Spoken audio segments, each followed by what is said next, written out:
Hello, everybody. I am your androgynous android game show host from the future, Nathan Blades, and welcome to the Neon Caster Twitch stream, where we play a variety of tabletop RPGs, cyberpunk video games, and urban fantasy video games for your entertainment. And today we are doing a delightful bit of delightful bit of tabletop RPG testing. Which is fun, you know. We've run a couple of tabletop streams on here of games that have already been finished, but we are forging new territory, and by playing a game that hasn't actually been tested yet. It is being made for a contest, which we'll get into in just a second. But for two things, first of all, I'm going to double check that our audio is sounding good. Hello, Jingram. It's nice to see you in the stream. Please do let us know if our audio is appropriate or if it is a terrible robot nightmare. I don't trust OBS anymore. It's betrayed me too many times. Stabbed it in the back. JJ's fine and the audio is fine. Thank God. Okay, yes. With me this afternoon, I have three wonderful guests who have been contributed a ton of fantastic things to the Neon Caster stream in the past, but I'll introduce them once again for the people who do not know. To my right, there is Paolo. Hi, Paolo. Hey, how you doing? Nice to see everybody. Directly below me, there is Tom. Afternoon, everyone. And to the bottom right, who doesn't currently have their webcam operant today, but we have a delightful piece of Disney art that will stand in for their character, we have Amy. Hello, lovely to meet you all again. So, yes, the game that we are playing this afternoon is called Beyond Mars. It is a rules-light tabletop RPG based around daily life on the first settled city on Mars, Xanthe, where all our players are people who eke out their daily lives. It's very ordinary, but they yearn for something more, something further away, whether that's because they want to find riches and fames on other planets, or maybe they've done a ton of crimes and want to leave. Either way, they are doing all that they can to team up together and find a way to escape. But then, if they escape, what's going to happen to the communities they leave behind? It's a mashup of Biopunk, space opera, and slice of life, where, you know, it's family drama, except everybody does crimes. It's my favourite type of game. We're the crime family. This game has been put together as part of the Codeco 2020 Tabletop RPG Design Competition. So this is the initial testing phase, before we put together the final rules, and then later down the line we'll be putting this into a shiny PDF and sharing it with the massive. But it's not just me who is working on this game. I have been working with two other delightful people. Jeffi, who is currently in chat. Hi, Jeffi. Thank you for working on me with this. And we also have Cole, or Coleslaw, who may or may not be on stream. Hopefully they will say hi in chat later. So, none of us have worked together before this project. I did not meet either of these two fantastic gentlemen before working on it, and which has been a very interesting way of doing a game jam, and I've been enjoying it so far. But what happens when you design a game between three people who haven't met? Do the systems make sense? Are the systems horrendously broken? We're finding out here. Ooh. We've done a little bit off air in terms of putting our characters together. So let's go and do that a little bit first, and then we can talk about maybe the community that you guys are part of on the city of Xanthe, and then we'll get into the session, if that sounds good. Go. Let's go with Amy first. Tell me a little bit about Audrex, your character. She's the prole. I imagine she's pretty, well, considering the city of Xanthe, she's pretty much the heavy lifter. You know, she's the person you don't know is exactly there, but without her, the rest of her compatriots, you definitely wouldn't have half the stuff working that you want to work. Actually, go and doing too. She's sort of been looking up to the stars, and she's wanted to see something beyond what she currently is destined to always be just this person who moves stuff around for other people, never really recognized. Mm-hmm. And I think she wants to bring something. Aspire for something more. Absolutely. Yeah, I think she wants to sort of not the ranks necessarily, but be appreciated. Mm-hmm. That's it. Nice. Mm-hmm. The music cut in for me like just then. That's awesome. All right, cool. Let's go over to Tom. Tell me a little bit about Wally. Okay, Wallace, or Austin, or Wally to his friends, is the grumpy old man of the group. He spent his formative years earning money out on, I'm assuming, something the equivalent of the space rigs, mining space gas, but now finds himself in the lovely city on Mars, basically doing handyman duties, any sort of odd jobs that are going, exceptionally good with his hands, very good at putting things together, never not seen with large bag of tools and the like, and his signature scruffy overalls. He's currently looking to get off Xanthe with the fact that he's got the hefty suspicion that his long estranged wife is currently sending people after him for his insurance money. Absolutely. God. I love how you just kind of generated a threat for me to use. That is so nice of you. Absolutely. And last but by no means least, Paolo, tell me a bit about George. George is a splicer. He specializes in things like ecosystem and plant life and things like that and how they work, but he's also a huge not conspiracy theorist necessarily, but he was really into cryptids, and he used to read up all he could on things like Bigfoot, and then he found out that none of that stuff was real, so he has since looked to the stars to find more things that shouldn't be there but are. He definitely has the I Believe poster in his bedroom. Nice. Yes. And all of you are part of a particular community on Xanthe. One of the themes that this game is trying to explore is what it's like involving yourself in different communities of people, what kind of problems they might have, but also how they can help you if you help them. So let's go and talk a little bit about the kind of community that you guys all live in together, which I can kind of, within the rules that we've written for the game, there's a bit of a guidance so we can kind of go through that and work on it together that way. That seems like the most sensible way of doing it. Let me pull that information up. This is a surprisingly long rules document. It's in a very large font to make it easy to read, but at the same time, I'm kind of like, oh yes. There we go. Right. So let's go through the players' local community is vibrant but not without its problems. It's encouraged in the first play session for the players and the referee, that's me, to build together the community that the players are part of. Is there a particular location where the player characters hang out together? Is one of the first questions. So what is a particular zone or spot in Xanthe that you all like to hang out in? Is it a restaurant? Is it like by a particular man-made lake or river? Do you all hang out on a rooftop and smoke together? I really like the idea of like a food market maybe, or like a produce market, something like that. Okay, yeah. Open air. Yeah, that sounds good.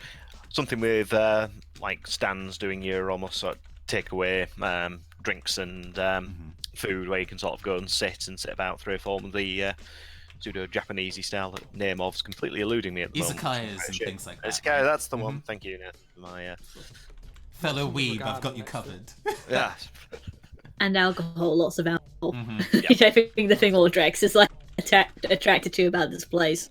Absolutely. I'm thinking some sort of like almost like a big warehousey over thing where it's like thick with second-hand smoke and lots of like morass of different smells and blend of cultures and the like. Sounds quite cool. Yeah, a decent chunk of it is inside a converted warehouse, and it is thick with the complex sense of a whole bunch of international foods, but then layered on each other with a little bit of a couple decades of distancing from those cultures back on Earth. They now a mixture of different people making it, and also the resources on Mars being just a little bit different. Some of those kind of traditional dishes have definitely changed into a different way. Cool. Well, who are some friends and troublemakers that you see on a regular basis? Like, give me some 3 friends / troublemakers. I think. Oh, go on. I think friends for Audrex in particular. Mm-hmm. She does have a ministry attack. I imagine she knows a lot of the people that work behind the stalls, like not the people that sell the food necessarily, but the people that, transport it and such. She knows a lot of them, and she'll occasionally get a bit of what they would call bunk product off them for a reduced price. That's one of the reasons she's here. I think that's a friend she.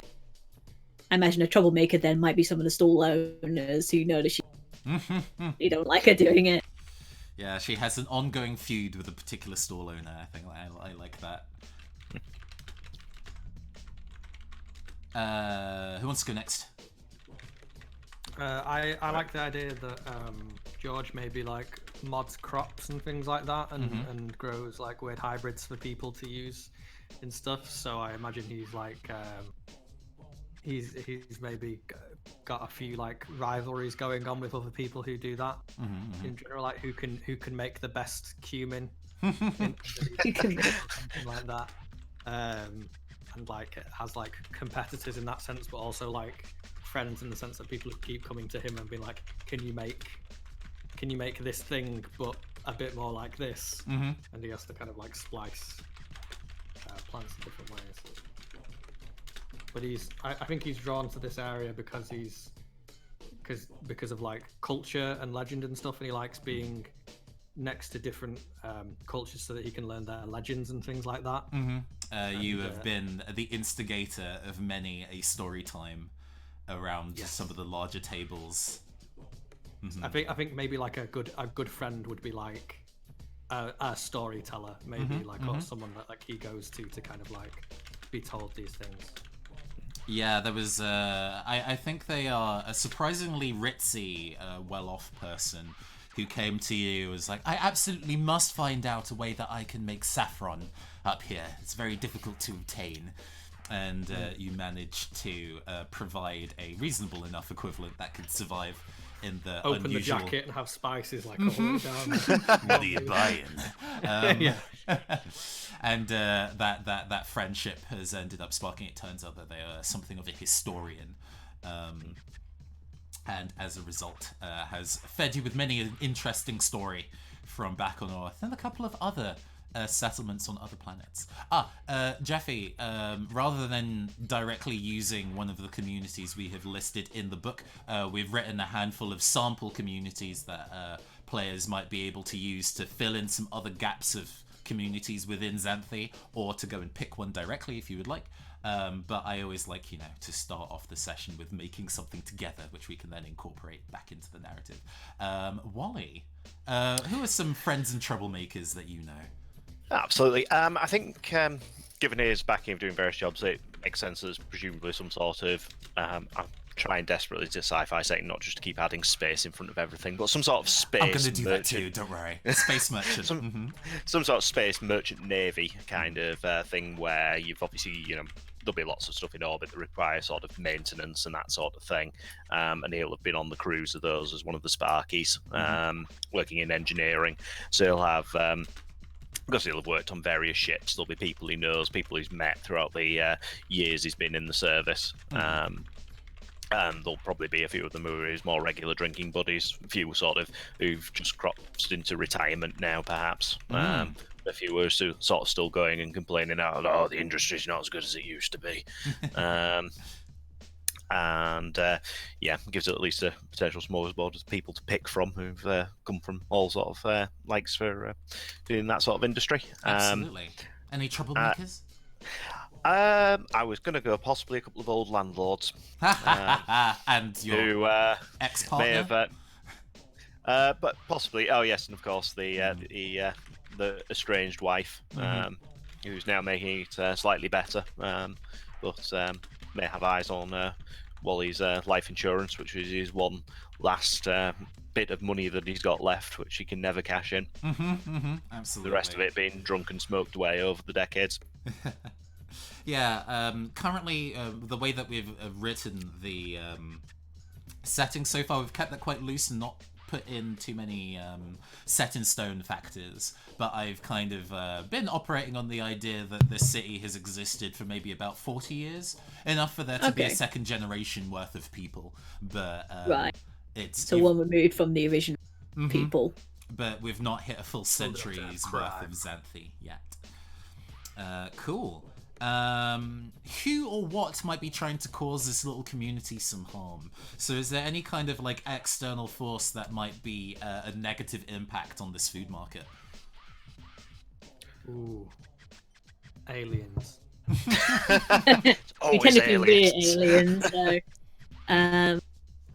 Is it maybe a location thing? We've got like perhaps it's on a prime location for real estate, and there's something wanting to close down the area. Yeah, and repurposing this warehouse for something else, probably turning it gentrify into the area. Warehouse. Oh yes, love me a little bit of a gentrification plotline.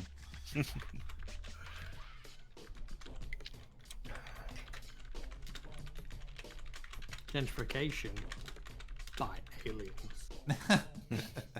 These aliens demand your real estate. Nice. Okay, that gives me a plane to work with, and actually, I can work in a few of those ideas into the scenario that I've written. We can. I think we can go over some mechanics and dice math once we get into it in the circumstance. Oh, interestingly, Jeffi asks, Paolo, why did you pick the Splicer? Did you like the additional wounds combat ability, perchance? No, funnily enough, I've been reading do you mind if I mention that book? That No, go ahead. Before? The media that inspires us, forges us to make new content, so please do. Yeah, I've been reading To Be Taught If Fortunate by Becky Chambers, which is a really cool book about exploring worlds and kind of like body mods in that sense.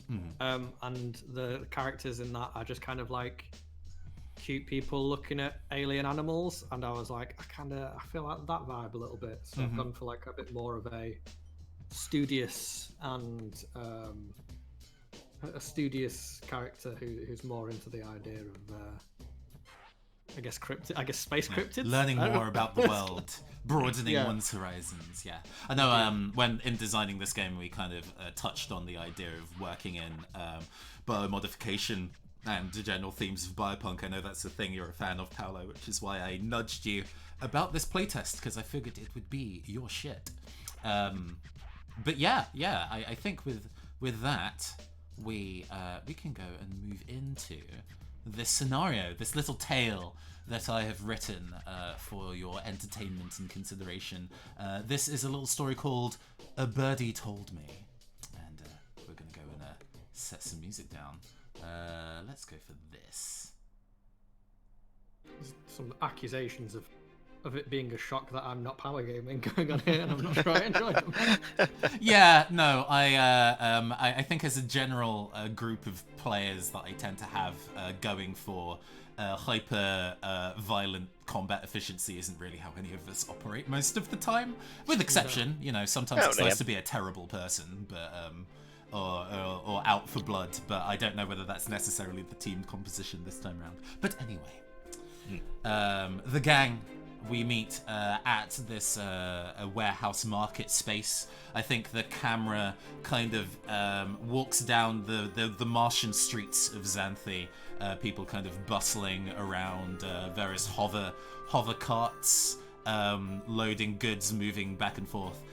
We can hear the sounds of kind of merriment and partying in the near distance as it goes around a corner and in front of the doors of a huge warehouse.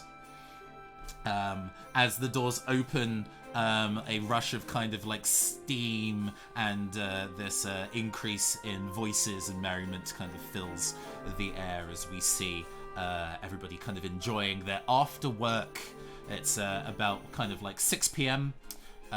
Quitting time has occurred and everybody is out to go and get their evening meal and eat dinner.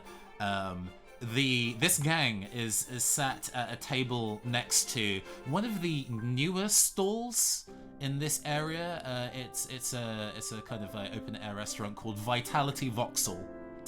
Voxel rather than Vauxhall like a car. Its particular gimmick, and most of these kind of street vendors have a gimmick because, you've got to find something to get the punters in. Everything on this menu, from the hydroponic vegetables to the 3D printed replica meat, is served in precise 3-centimeter cubes. They almost even kind of stack them like building blocks in the kind of serving tray that they give to you. Ooh. Jenga? Jenga? Meat Jenga. I mean, with cubes that might be a little difficult, but absolutely. There is a chalk written sign encouraging you to not play with your food. They want you to take the food very seriously. It's a serious cuisine, damn it. Yes. I spent 20 minutes trying to construct this bacon sandwich and it keeps rolling off. Is that what you've ordered? You've ordered the cuboid bacon, the cube bacon. The cubist's bacon sandwich. Mm-hmm. I'm getting the cube cauliflower. Extremely difficult. Mm-hmm. What did Audrex order? I think Audrex would have ordered, like, she knows how this works. She probably ordered like steak or like some other form of less round food. So it's like normal for it to be a vaguely flat-ish shape. Mm-hmm. I think maybe she ordered a pizza or something. Ah, yes, pizza cubes. Absolutely. They have the kind of... They're almost more like calzones, so they have the crust around the outside and you bite into it and the pizza filling. Oh, that's is inside amazing. the calzone cube. Absolutely. Feel Taking free into to banter between yourselves. Make some small talk before the job shows up. First opportunity to actually test something from the system. I'm going to use my jobs art if I've got just the thing. And what I'll go into his toolbox and part was a couple of quite small steel plates. Stack the sandwiches and just squash it together into some sort of more morass of well held together congealed bacon fat and probably a small amount of oil grease now from whatever bit of tool she'll wipe off on his overalls and put back in the toolbox. I've just the thing, yes. So this is to read out the ability directly. Because I like the fact that you used it specifically for this. Each job in the game has a number of arts. Think of them like moves empowered by the Apocalypse or Blades in the Dark. Specific abilities that only this particular job can do. Some of them are passive and just can happen without a cost of anything, and some require juice, a token, attract value that increases over time as you make dice rolls. I have just the thing. It's a passive ability that says once per session you may activate this Used art. it well. You may activate this art to reveal an item useful to the situation, having prepared for this moment. The item has no monetary value and does not increase or decrease any skill values. I will let you do this for free, or you can cash in the I've just the thing specifically for your food squishing device if you can find a creative way to use it later. I may hold off and use it properly later. That was a good demonstration. No, that tickled me. That was very good. But yes, there are many arts. Each job comes with 6. There might be more as we expand. Who knows? But each of you have picked 3 to use for your character. As you level up, similar to Plowed by the Apocalypse, as you level up your character, you can make your stats better or you can learn new abilities. But yes, enough of me interrupting with mechanics. Feel free to banter. I can never resist the urge to try and put the cubes back together like it's a puzzle. I kind of want it to look like it did before the cube did. Does this count as playing with the food, Joe? No, this is construction. This is science. This is. Let's start with an edge bit. Good idea. Yes. And I starts like finding the edges of the cauliflower. As you're doing this, like Audrex has remained relatively quiet. She's been eating because I imagine the calzones are one of the few pieces of food there. There's just like you don't feel the urge to put them together into something else. She's definitely gonna like steal one of the corner edges of like the cauliflower just to make sure it can never be completed. It's like the puzzle with one piece missing. So she's gonna like try and sort of take that just like, from under his eyes, basically. Yes. Under her eyes. I would usually concede that you've just done that. He's so engrossed in kind of getting it together. Actually, let's go make a roll out of this, because why not? Why Sure. absolutely not? So there are 12 skills in this game, each split into 3 categories. Suppress, which is all about kind of physical might and ability. Support, which is about building things, creating things, and helping one's allies. And subvert, which is all about being crafty. Because you are being quite crafty under this circumstance, Audrex, would you mind giving me a deceive? I was about to say deceive, yeah. I'm going to use my passive, Jack of all trades, Master of none, which allows me to roll 1 dice, despite the fact that usually. So even though you have no dice in this ability, you get 1. The way that dice works in this game is that you have a number of skill points across your skills, and up to from 0 to 4, and you roll d6 equal to the number of points in a skill you have. Anything over a 4 is a success, and any 6s you get gain you juice, which is used in your art abilities. If you happen to have 0 d6 in a skill, you roll 2 and take the lower, just like in Blades in the Dark. So with Master of None, you gain 1d6. It is a 6. Oh, absolutely. So not only do you succeed... I think this is a simple enough thing, so 1 success is absolutely fine. You also gain a point of juice that you can spend on doing other things in the future. So enjoy your ill-gotten cauliflower corner. Yeah, I imagine she just sort of reaches surreptitiously, like she's going to be grabbing one of her own, but then sort of moves her hand just a bit beyond that and sort of scoops one of the cubes underneath her hand, and then moves her entire hand back, grabbing a calzone as she goes. She sweeps the... Yeah, she now she eats both of them, then just sort of quietly sits there as she smiles, knowing that this puzzle will never be complete now. Time passes after George getting increasingly frustrated that this puzzle isn't really resolving itself. Why did they give you an incomplete cauliflower? That makes no sense. I should complain. This is not a full meal. You're the one that chose to eat a cauliflower. Why only a cauliflower anyway? Recently I've grown cauliflowers and I wanted to test the final results, as it were. The final result good? Oh, is the food here unsatisfactory? No, it's absolutely it's fine. It's okay. You turn around. It's not the chef of Vitality Voxel, but instead your client. They are a man in their 60s with a white beard at prime, like stroking length, and they are decked out in the perfect replica of 2015 Earth vintage athleisure. Oh no. So they have a gold lame cycling jacket, black basketball shorts, and incredibly form-fitting dazzle camo leggings. This is, at least as far as you're all concerned, dated as fuck. I think this has put me off my lard cubes. Lost to the side. Oh, well, that's one way to go and address somebody who's giving you work. And they kind of like scrungle into the kind of like bed seating. I guess actually sitting next to Wally.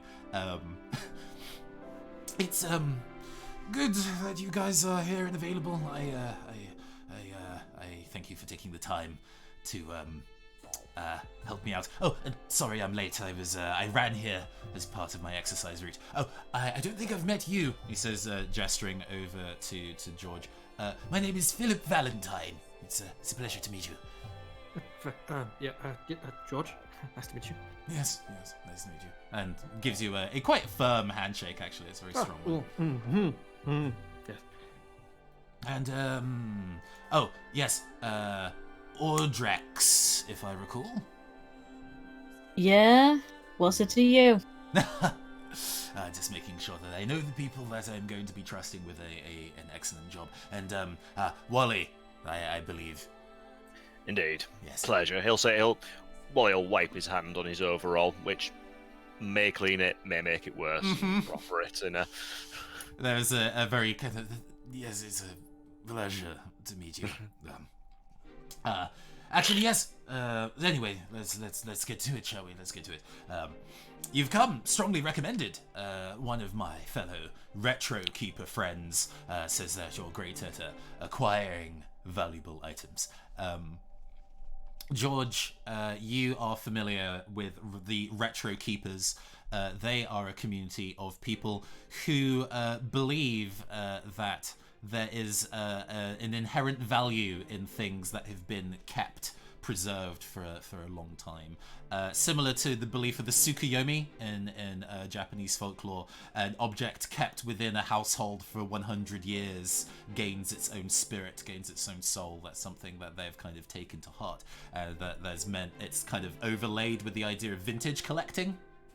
So they are very much into acquiring goods from the old world, meaning Earth. With Xanthe being as new as it is, there's very, very few things up here that are older than a century. So the acquisition, trading, and selling of those things is a surprisingly big deal to them. Yes. I think one of you was able to acquire a whole bunch of old world spices. Like what something about a large amount of cinnamon is what I recall. Yeah. Perhaps. Oh, that was you. I assumed it was this gentleman over here. Afterward, he was the name that was dropped. It seems that there might have been either a miscommunication or a polite lie, under which that Wally got credited with that particular gig and not George. Sorry, mate. You never put your most important contact down on the list. You always put the guard up first. I'll Exactly. Yes, I'll take it. Wait, hang on. Yes. Well, what I'm after isn't exactly lost to be acquired, but it was unfortunately taken. It was a bag of golf clubs from Earth. A super famous original owner. There was an auction for it, which I won. Of course, I sank a lot of money into it. But it was seized at Xanthe Imports and Customs. I tried to get the clubs myself, but they're apparently gone. They were going to go to a museum, for goodness sake, and now I have no idea where they've even gone or how to get them back. Golf club. Yes, indeed. They belong in a museum. Absolutely. The Rest famous assured, golfer Mario put in so much effort Had a brother, into. I believe, called Luigi Mario. No, No. I do believe that was their brother. Okay. Don't worry, my friend. I'm sure we can find your sticks for you. All right. Yes. So I don't really have too much of a lead to go on beyond, if you make a journey to Xanthe Custom Control near the spaceport, you might be able to pick up something that I wasn't able to. They were very reticent to tell me much information for whatever reason. Oh, spaceport, huh? Mm-hmm. I might have a couple of people I know there. Oh! He raises his eyebrows in surprise in a, oh, really? You don't look it, kind of expression. Okay, well, it's always good to have friends in high places, of course. However, Yes? the people I know don't always work for words alone. Of course. more than happy to offer you each 7 credits for the work. Is that like a low amount of money? How much is that? It's a solid amount of, nobody's lives are in danger as far as this job is concerned, and Right, the so item it's isn't basic illegal. bribe. So it's standard pay. They're genuinely upfront paying you for your time. But are you asking for extra on top of pay? Yes. Essentially, what she's asking for. She's asking for bribe. Ah, To right. give any guards or anything, or if that isn't a thing, they can take it as a tip, essentially. Mm-hmm. Though she won't say that. I did spend a decent amount of my walking around money on trying to acquire those golf clubs. Ooh. And they are hesitating in a way where they're thinking it over. Does somebody want to go and make a sway roll to seal the deal? Not I. I know. Neither me too. No. I I've will. got, pointed insight. I could try my pointed insight. Oh, sure. Yeah. So, pointed insight. Do you want to read that skill, or shall I read it out? You read it. I'd have to find it first. Absolutely. Pointed insight. It is a splicer art. It costs... this is an ability that costs 1 juice to be able to activate. So you'll need to roll a 6 at some point to be able to use that ability, but I'll read it out for the table. On a successful lead, sway, or connect roll against a single target, you may activate this ability. You may additionally ask the referee 1 question about the target's physique or personality, and the referee answers truthfully. Okay. I'm just gonna say, because she's the one trying to convince this to give her the extra. I'm going to roll sway. Oh, sure, absolutely. I'm going trades because it's broken ability. Yeah, it is very, very good. So broken. Yeah,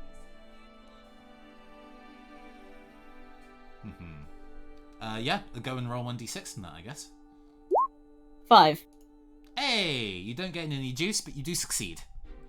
This is a relatively easy check, and I'm not going to ask for a 2 difficulty check when I know you're only rolling 1 die. Yeah, she's not asking for much more money. I imagine she's maybe only asking for like 1 or 2 more per person, so maybe like 6 or something.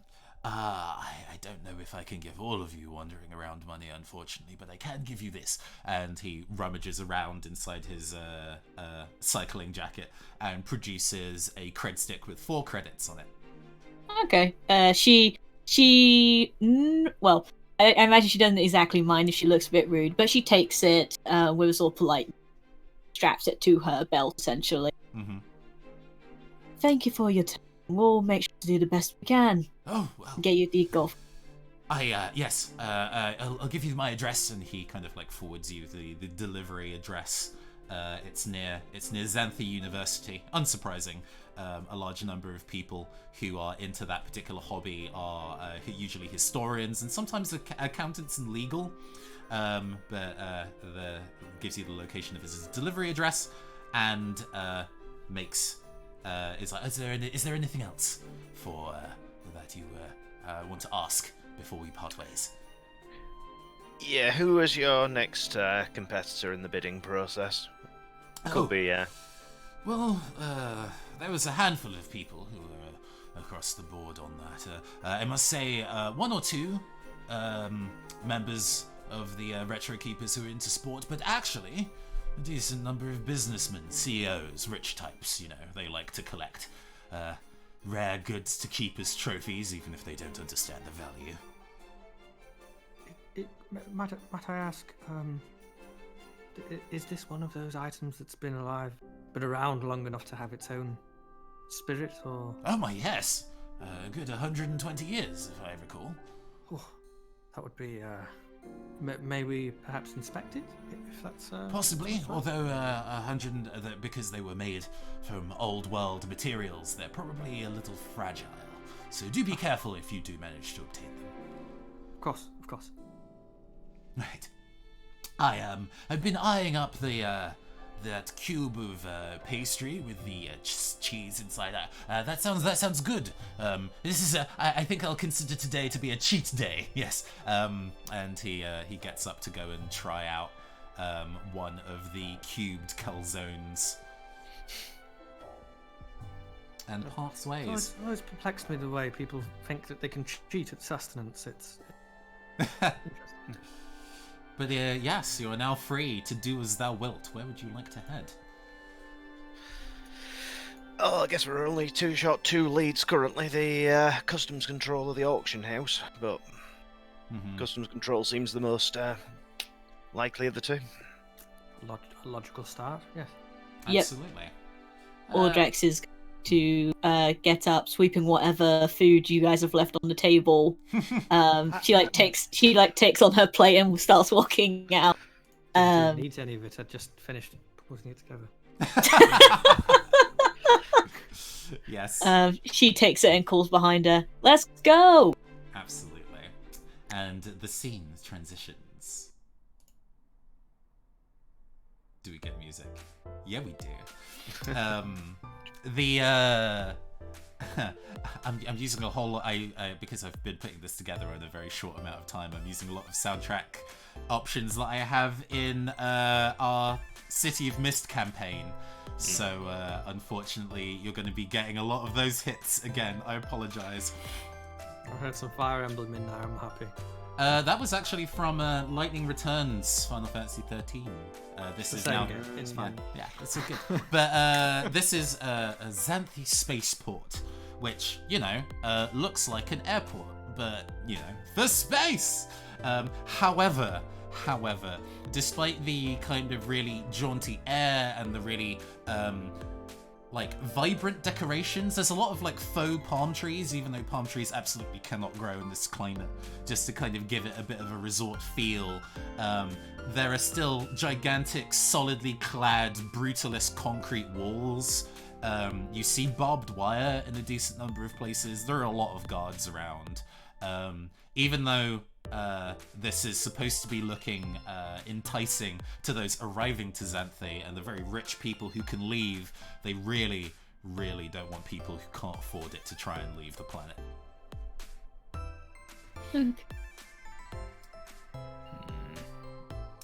However, standing around is relatively free, and it seems that the customs office is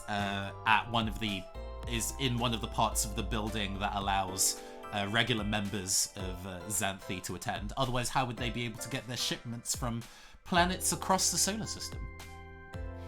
There is a very bored clerk behind the kind of customs desk, twirling their kind of platinum blonde hair and twiddling a pen in their other hands.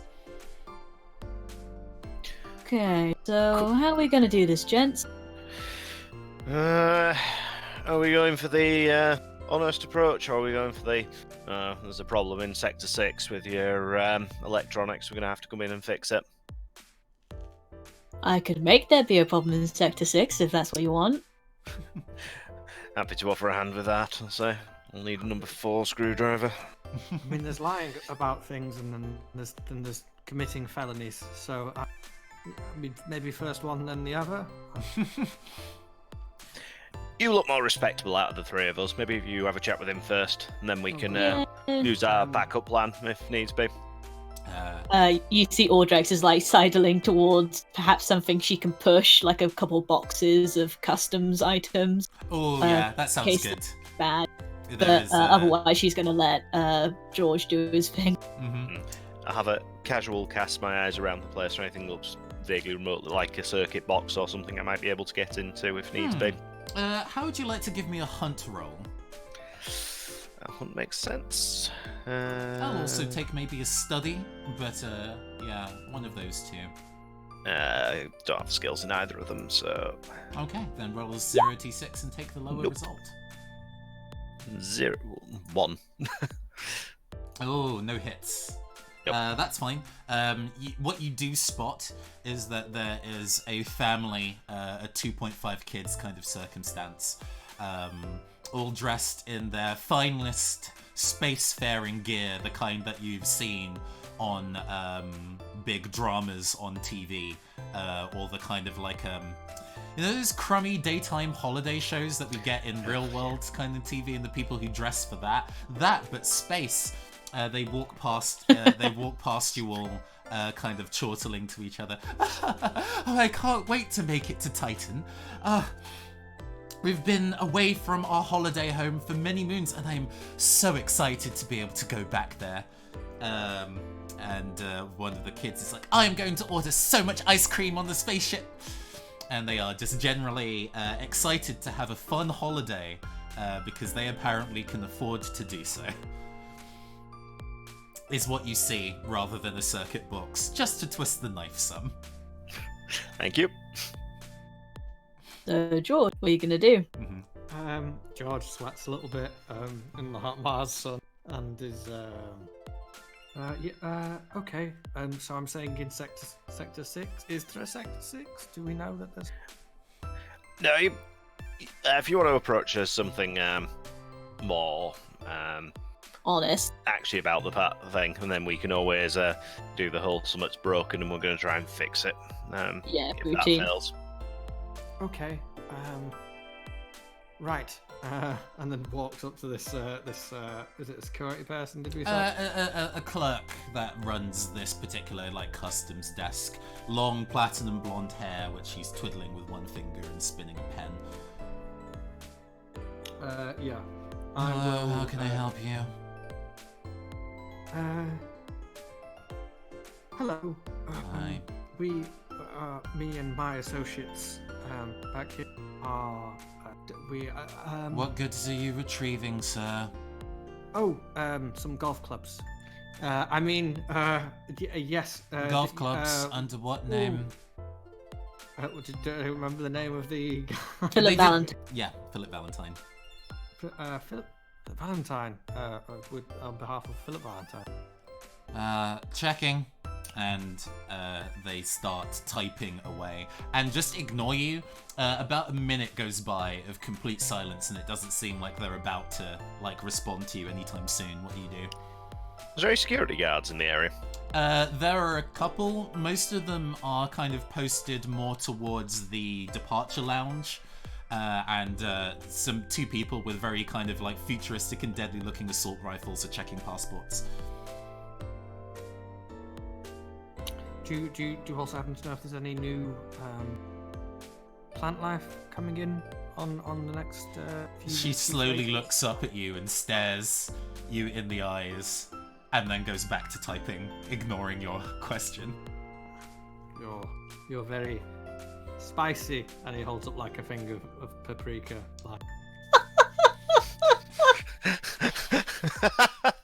All jokes is just face palming in the corner. I don't know how to respond to that. I kind of want to roll and get that's a roll of some kind. Roll to joke. Would that be like a sway? Yeah. Do you want to make this a sway roll? I'm into that. Yeah. So that's 2 dice. Take the lowest. Yes, please. That should be the 0d6 button on your macros. I didn't add that one because I thought it was. But it was not one that I needed. But never mind. We did forget a joke stat, JJ. Rip. Joke stat. Oh, hard luck. To retcon, she looks up and goes, "Ha, is that illegal contraband, sir?" No, that's home. That's Mars's finest. Would you like some? Okay, that's interesting. I like that as a proposition. Let's go and check against her integrity stat. Nobody has that. Well, it's 0 for everybody. I was about to roll 0d6, yes. Hey. Yeah, she rolled a 6 and took the lowest. I rolled a 6, so I guess I get a point of juice. Although I don't know how much that would count. Oh yes, that's an important thing to mention. You have a maximum of 4 juice in your pool. You can't carry more. I, as the GM, get a pool of 8 maximum. Hey, I have to control multiple NPCs. It's only fair. She takes the paprika out of your hand and leans in. Can I give the handshake with it in the palm? Ooh, yeah, we get that kind of close shot of kind of as the spices are transferred, and she leans in real close and says, "Somebody got the goods first. I was paid a very large sum of money to make sure that somebody else went and took the golf clubs prior to the recipient from taking them. Sorry about it, but hey, a lot of money." How much paprika would it take for a name?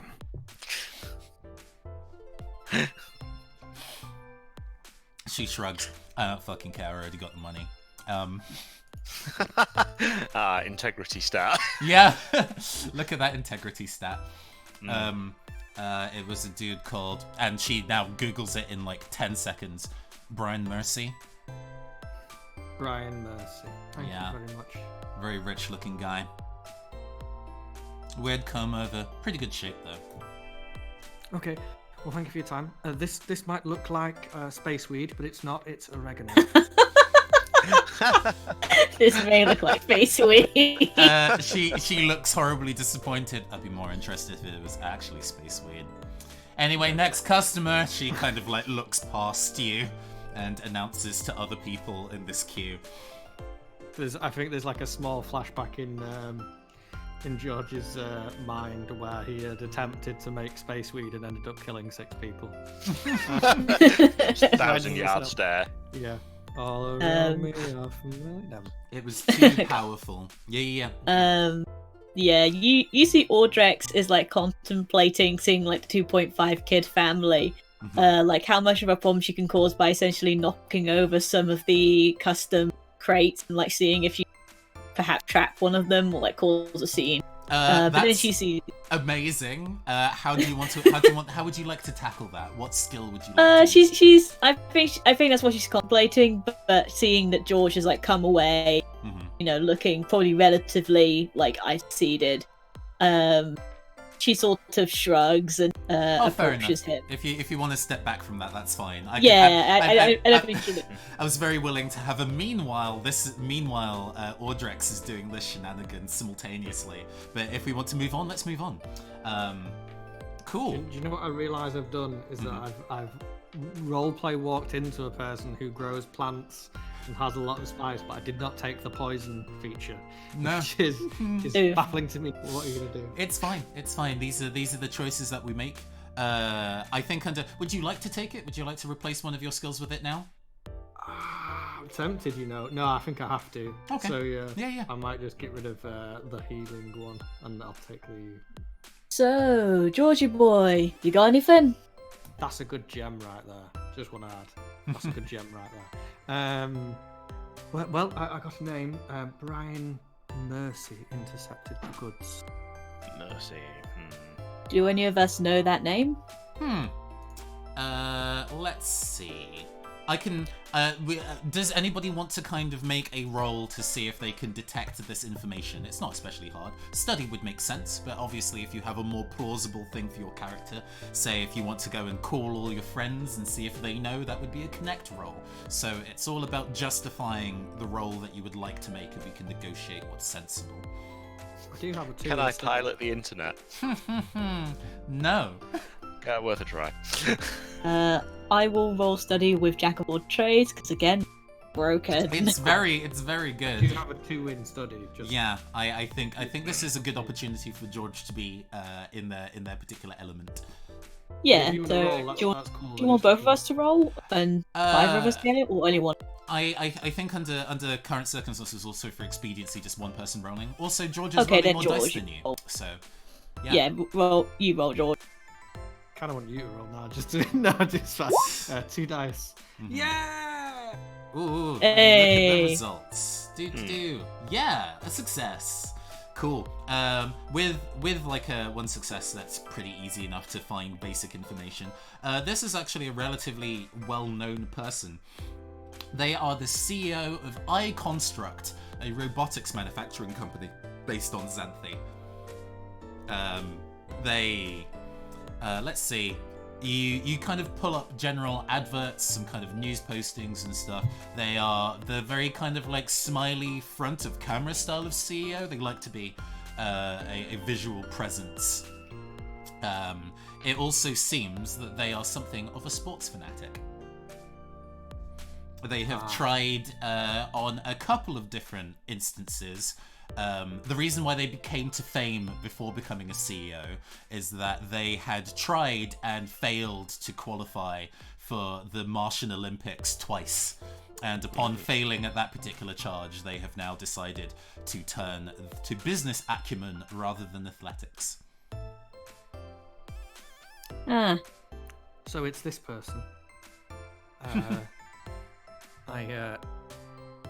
not really sure how we step to this person because It's pretty high level, isn't it? I doubt he's the sort of person who probably went and picked this up in person. yeah, Or if it is stolen goods, he'll have it stashed somewhere.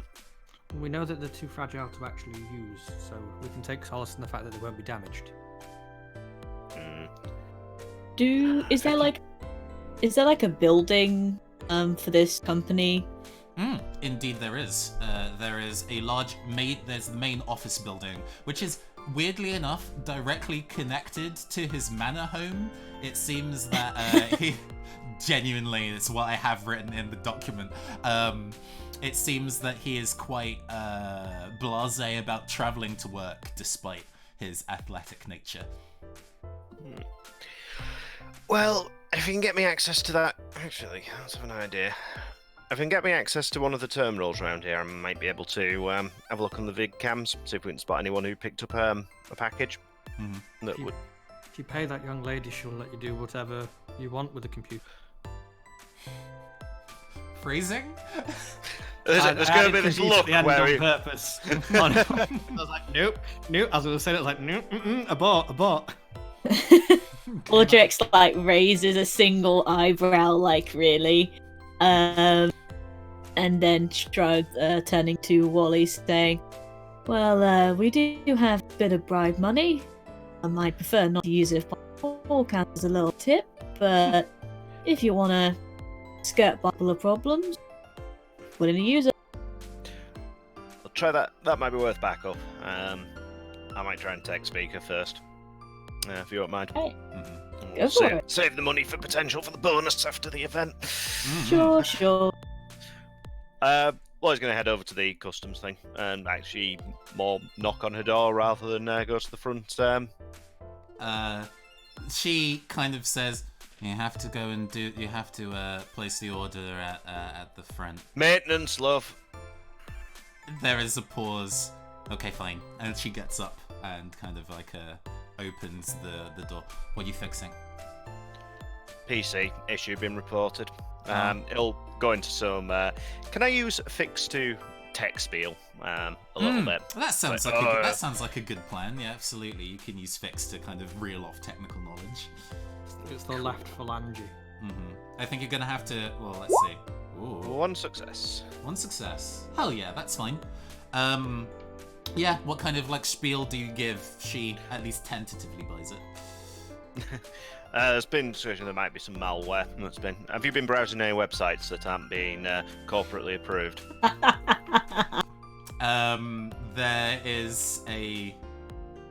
She looks away from you, and the camera follows, and her face floods bright red. Then she sucks in and blows out a breath of air and suppresses that and turns back to you. No, not particularly, but if you want to check it, that's fine. Well,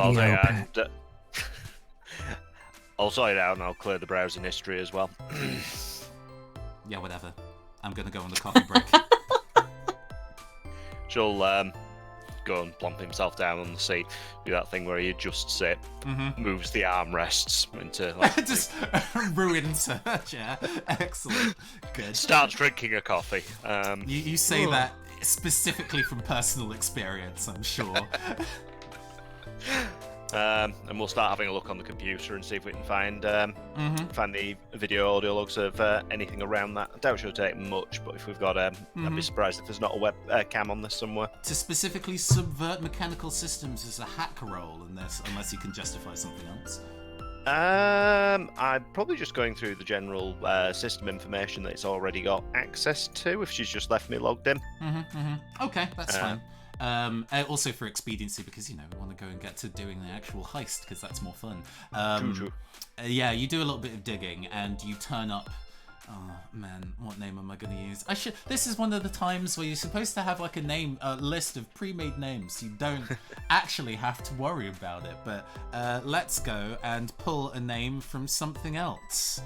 Let's use Ashley Anderson. Ashley Anderson shows up. It is a security guard. Her big kind of like standard like bodyguardy black suit and shades kind of deal. Doing a bit of general cross-referencing, it seems to be that she works at a security guard at a gated community. Okay. And she's the one who came and actually picked the gloves up. Indeedy. It also seems that you got there's like a side note of how many credits she dropped off. It is something in the book. There's three digits to this number. Ooh. Significant. Okay.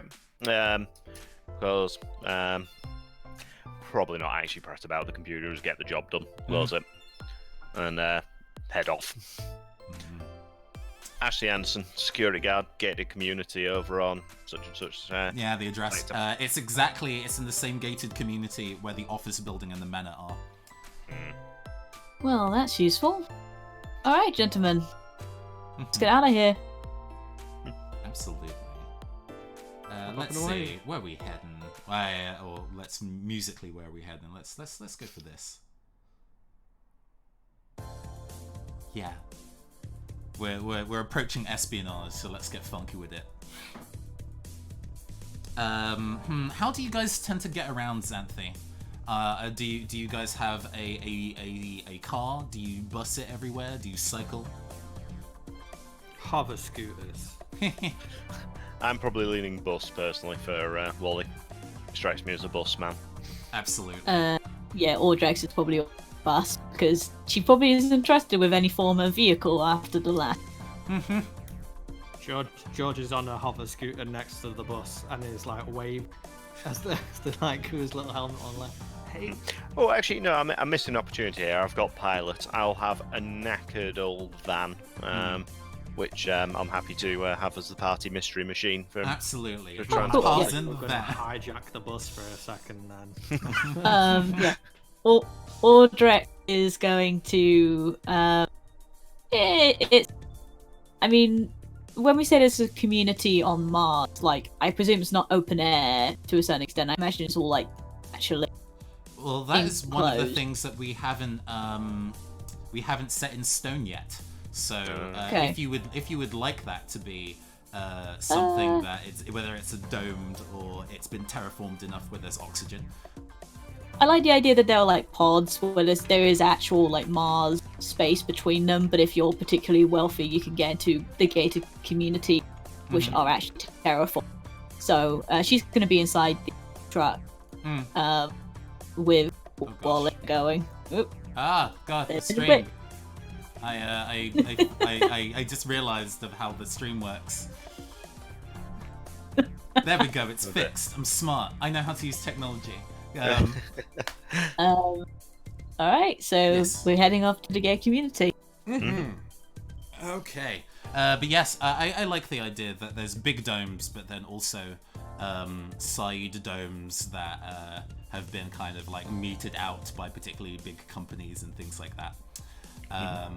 And yeah, this particular community has its own dome. It's super tall because it's fitting an entire like office skyscraper in there, which, considering the rest of the grounds are nowhere near that tall, feels like a waste of resources. But hey, who are you going to complain to about that?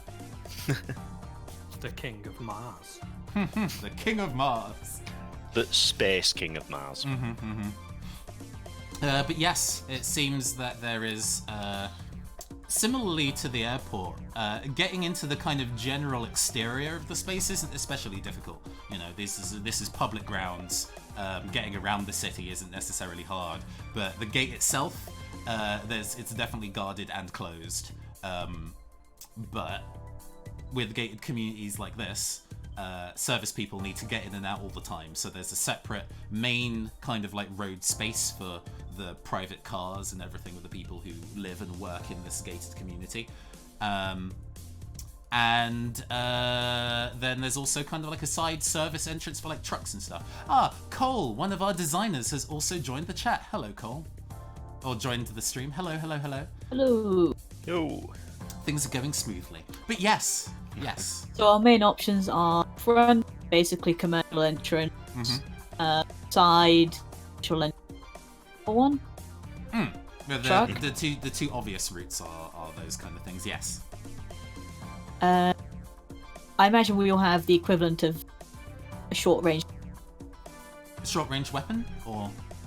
Oh yeah, we also have short range weapons. I have to do that. Well. You cut out a little bit. So when you said short range, I assumed you meant short range weapon. Did you mean something else? No, communicator. Oh, right. Yes. Oh yeah. You all have comms. That kind of thing of like, you can't talk to each other makes no sense in modern and futuristic settings. So you're all wired up, so you can communicate whenever. She's gonna crackle through to the other two then. Though Wally obviously hears it twice because she's in the van. She's gonna say, "All right, gentlemen, I suggest we go to the side entrance. I might know a couple of people here." Leave the talking to you then. Boyle turn whatever obnoxious music he's got banging out of the terrible speakers in the back of this van. I'm a little light on spice, so might have to. I can't do the talking, basically. This system doesn't really have like flashbacks or anything yet. I might add it in if it's good, but it seems like this is something that you guys might spend time off camera preparing resources for. So do we want to let each of you make a roll independently of what's going on at the moment of this is a thing that I have prepared in advance and is bringing with me to the space, whether that's a gadget of some kind, whether that's you've made some calls to some friends, whether you've popped home and got your gardening tools and so on and so forth, just so you kind of come in prepared rather than just the clothes on your back, because no heists are like that. So let's go, since George was talking about their kind of like plant resources, what do you do in your little downtime between the airport and the gated community? What resources have you gathered for yourself? Does speed reading require juice? I can't. No, it's one of the mods, isn't it? That's a biomodification, so that's just something that you just have. Could I, by any chance, have gotten hold of the blueprints to this building and speed? Ooh, that sounds pretty good. How about you go give me a study roll to go and represent you looking up all this information, and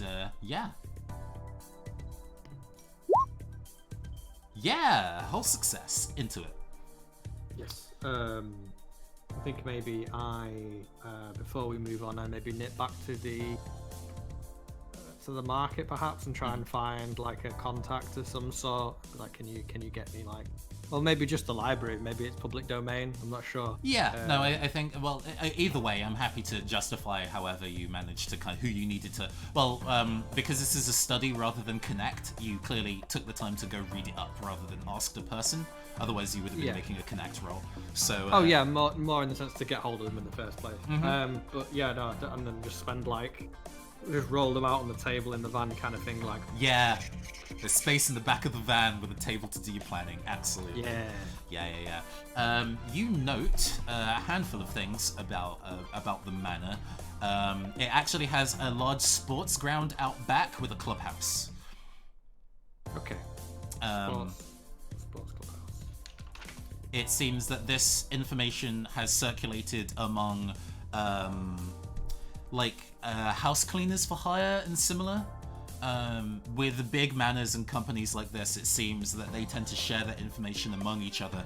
So when they go to the house to kind of clean or cater or whatever, they don't get lost. So that's how you found that information. I think we're going to justify. Cool. Mm-hmm. I like that. I'm going to look for 4 objects, which would be relatively easily accessible. The first thing I'm going to try to find is like a jimmy that you'd use to jimmy maybe a a car window open with a string, a brick, and a stick.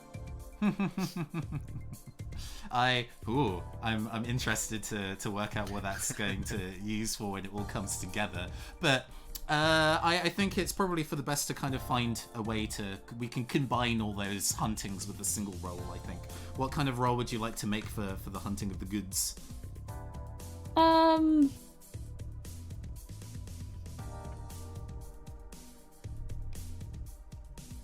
I mean, hunt makes sense. I don't think you allow me to do fix, so it is the...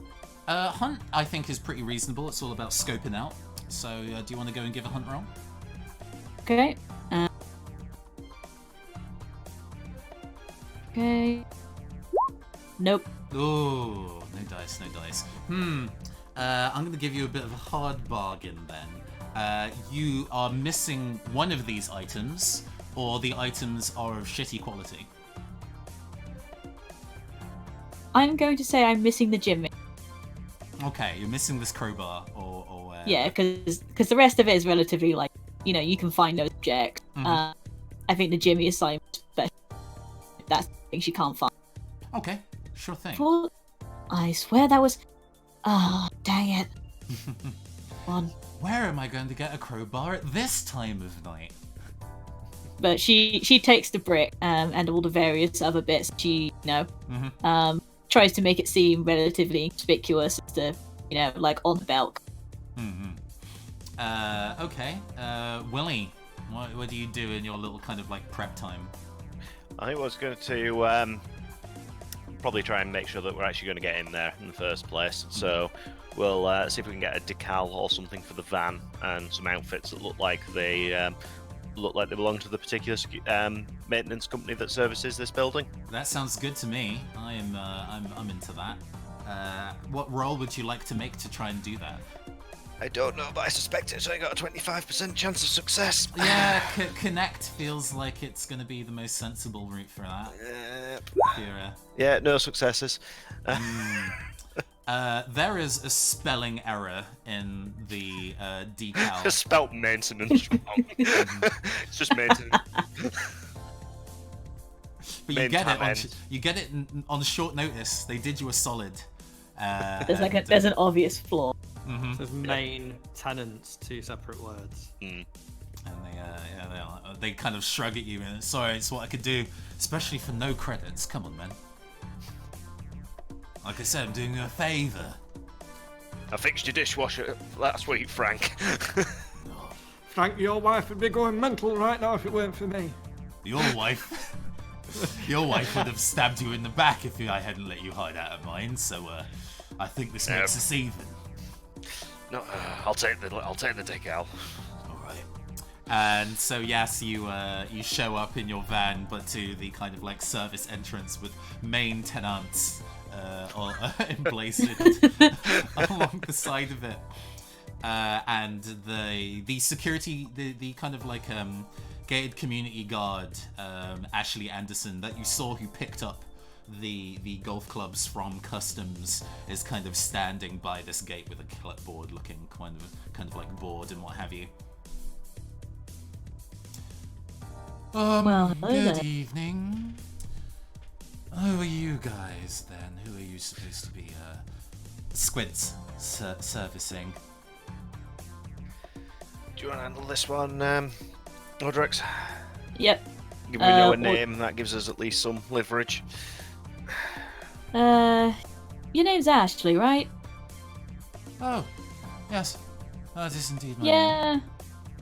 I heard about you. Heard you were the person to talk to about thing. Huh. We've been contacted by your boss, and we got brought into some maintenance work. It seems there's a problem with perhaps the computer systems. My colleague here is quite adept. Okay. Well, I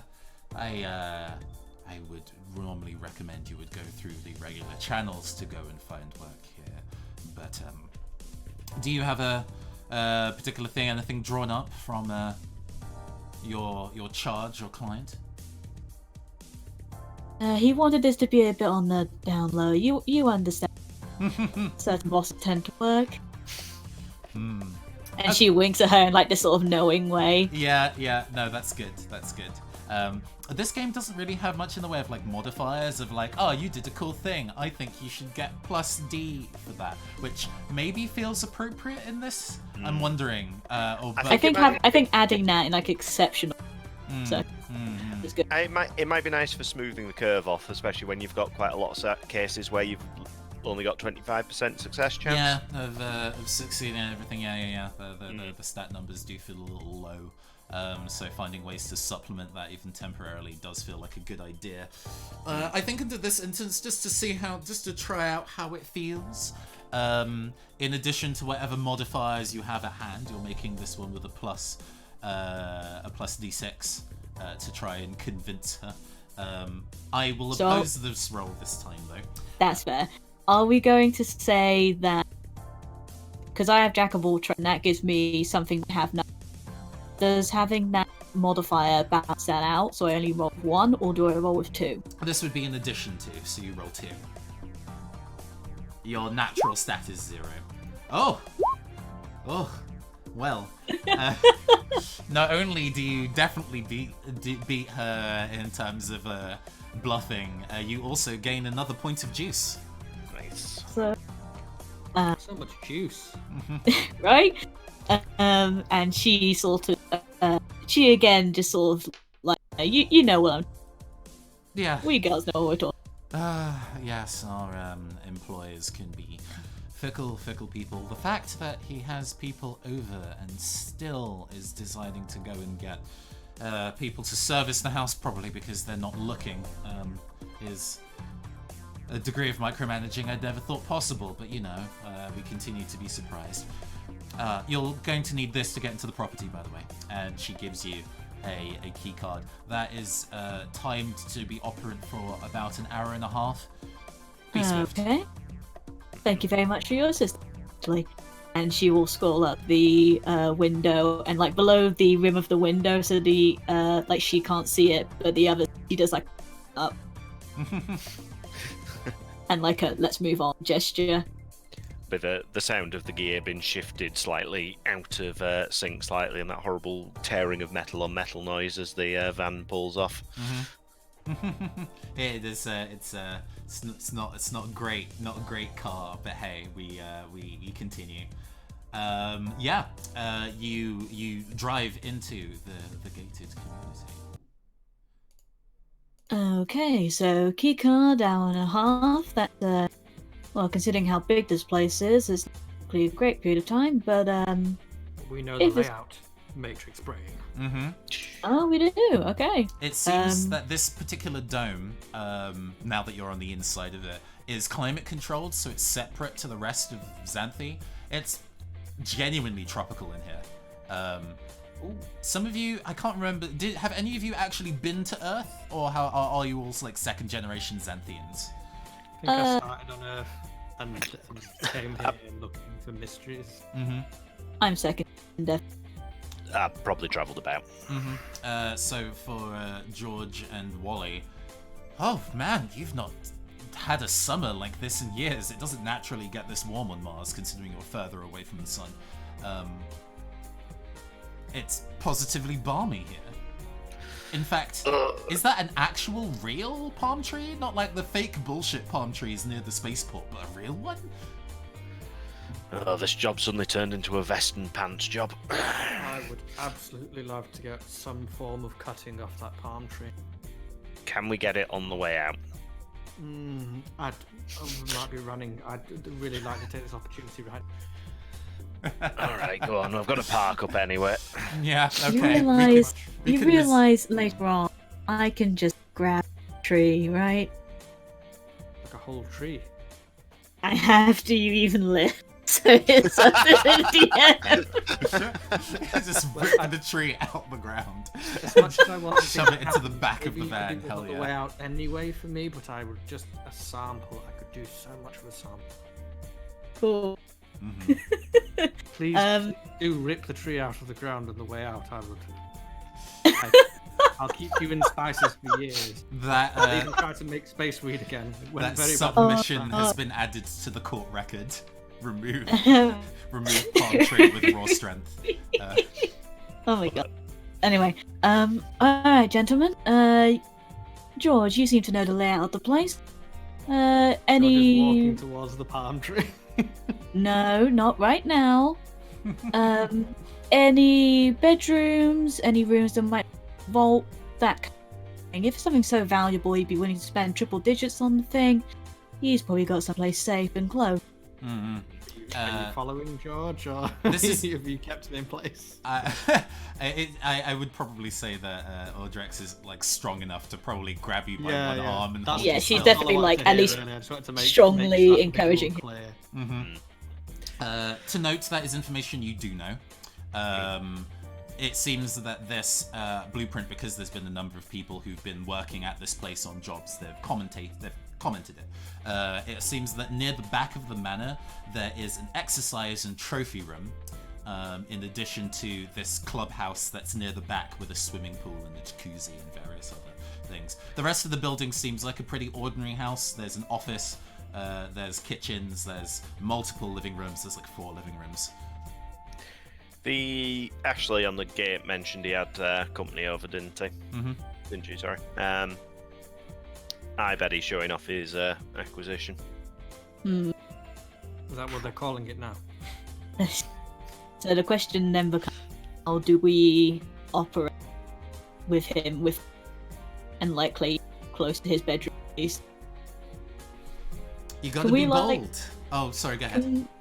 Can we scout and see more where he is specifically? Okay.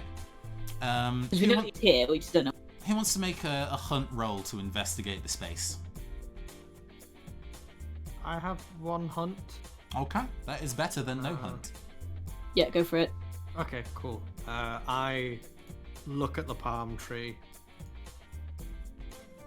I'm looking at me, and then go. I'll go in the opposite direction of the tree. I suppose. I'll roll my 1 dice. Juice me, baby.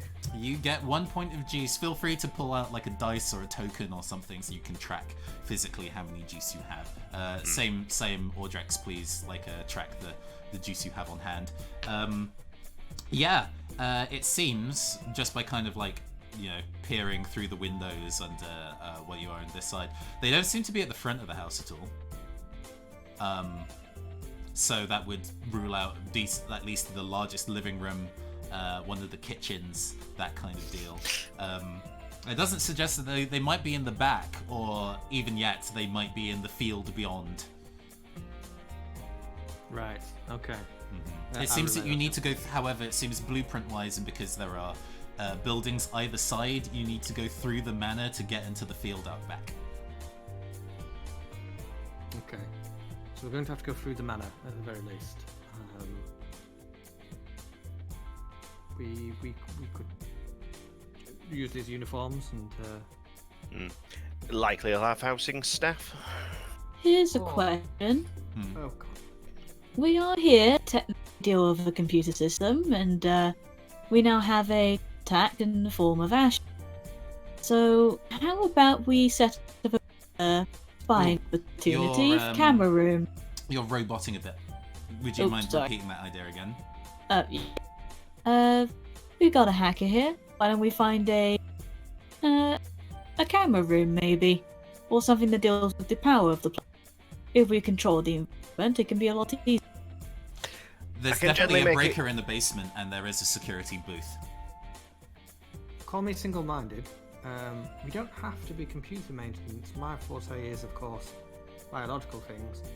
We could perhaps say the tree needs to be moved with some more sunlight. So you want us to be tree doctors, despite the fact we clearly have maintenance written on the... Maintenance means a lot of things. That's all I'm saying. Tree Just bring it out there. maintenance. Listen, I have a clear objective here. My motives are ulterior. I'll admit that. Okay, but I'm throwing it in the pot. Now, I understand that, but that would only mean we could get to the field, I considered. Don't Tree. act like you don't want to rip a tree out of the ground. I mean, I I definitely can see want the to. look in your eyes. I definitely want to rip a tree out, and hit other with it, but you know what? That might work actually. If we need to get to the field, if we actually want to go that far, being kind of gardeners might be actually easier than being computer. It That's really what I say, depends. I can talk about plants for days, but I can't talk about computers. That's the only problem. If you want to, I mean, we do have a person who can talk about computers. Those are my... If we could have a look at get to the breaker room, I might be able to knock a few things off that will make it look like something's broken. I'm not hacking to stop something working. You're hacking. Isn't something that's really my area of expertise, but I can make things. I can turn stuff off if it needs turning off. You can also just make new things using one of your arts. Yeah, that's true. Okay. Are we splitting the party? I mean, Think we yeah, discrete cuts between people's actions in this thing. To move things on a bit, you try the key card that Ashley Anderson gave you on the front door, and the front door unlocks. good. Time. Oh, I think I've lost you, Amy. Oh, have you lost me? Oh, no, No, you're back again. okay. Yep. It's Okay, just flickering a little bit, but... Exactly. Progress. do you want to very briefly disconnect and reconnect, Amy, and see if that... Yeah, let's see if that happens. the stream is going to go weird for a sec. There we go. We're back. There we go. Marvelous. Mic check. Is that any better? Hopefully. Yeah. A little bit. Let's If it hope. comes down to it, I'll switch Discord servers and see if that temporarily... Yeah, it's fixes mostly it. just the internet. Yeah. But yeah, who wants to kind of go first for their kind of scene of house espionage? Should we roll for it? I mean, I was gonna say that Wally should probably go first Okay. because his like the breakers seems relatively important. Right. I shall mention to the party what I'll try and do. Is I'll disable the breakers around any garden areas, and possibly the clubhouse and the prize room. Where's your character right now? I Well, believe we're Wally. all standing outside the front of the house, about Yep. to go inside. Come away from the tree. Never mind. That went straight over your head. That's fine. Oh, sorry. Oh, was a right, misreference. I see. No, that went over my head as well, but it's So fine. I had to do it. I didn't know if I'd get another chance. Oh. Continue. Okay. So yeah, having filled the party, and I'll start heading down towards where I think the breaker room's going to be. No problem. Let's go and have a bit of a music change for inside the house, maybe. My Let's see. mischief is managed for the day. I'm happy whatever happens. If this is a jam that works, we'll see.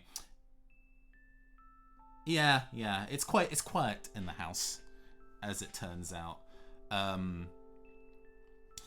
There is the sound of movement inside, and you're like, oh, a person, and you see an android like vacuuming somewhere down a corridor. Similarly, you hear some kind of like clattering going on in one of the rooms to the side, and it seems like that might have been somebody in the an android in the kitchen. Like, there's a lot of work staff here that isn't human, but is that really so surprising for the head of a robotics company? You know that the breaker space is in the basement. And you, Okay.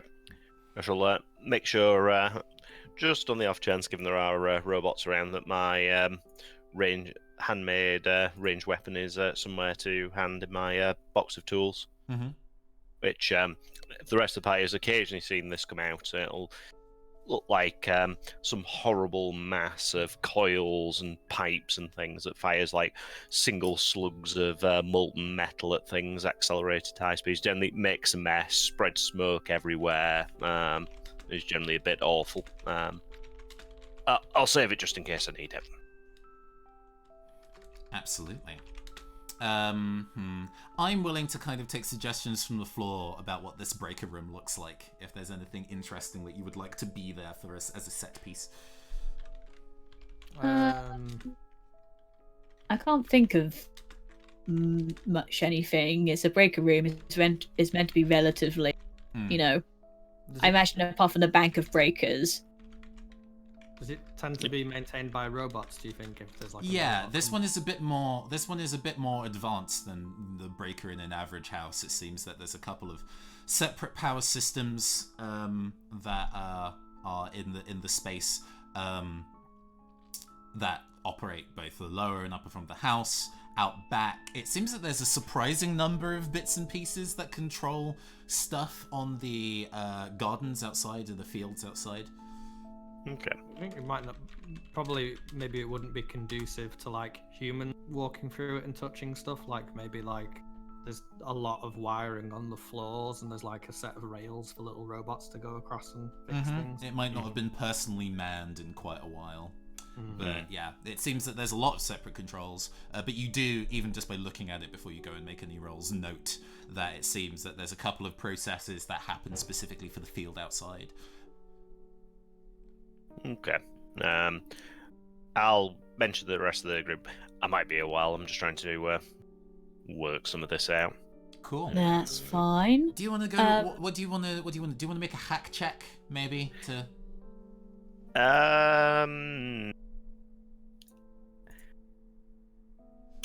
Possibly not, because I'm not trying to break anything. What's the end goal here that you're trying to? Mostly to work out what powers what. That would be a study to kind of get the gist of how something works. You could maybe justify fix as well.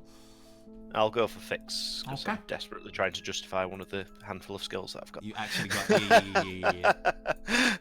It's like, should I to do this one? No. Should I do this one? Yes, that one. Okay, we'll go for fix. Ooh, and juice. Ah, excellent.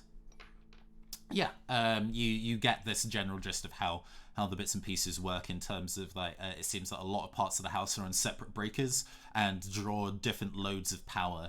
A lot of power is being pulled from the office block next door, but since they're connected and owned by the same person, that's not necessarily a huge surprise. There's probably some kind of robotics lab inside the office building itself, which explains the large number of robots inside this building.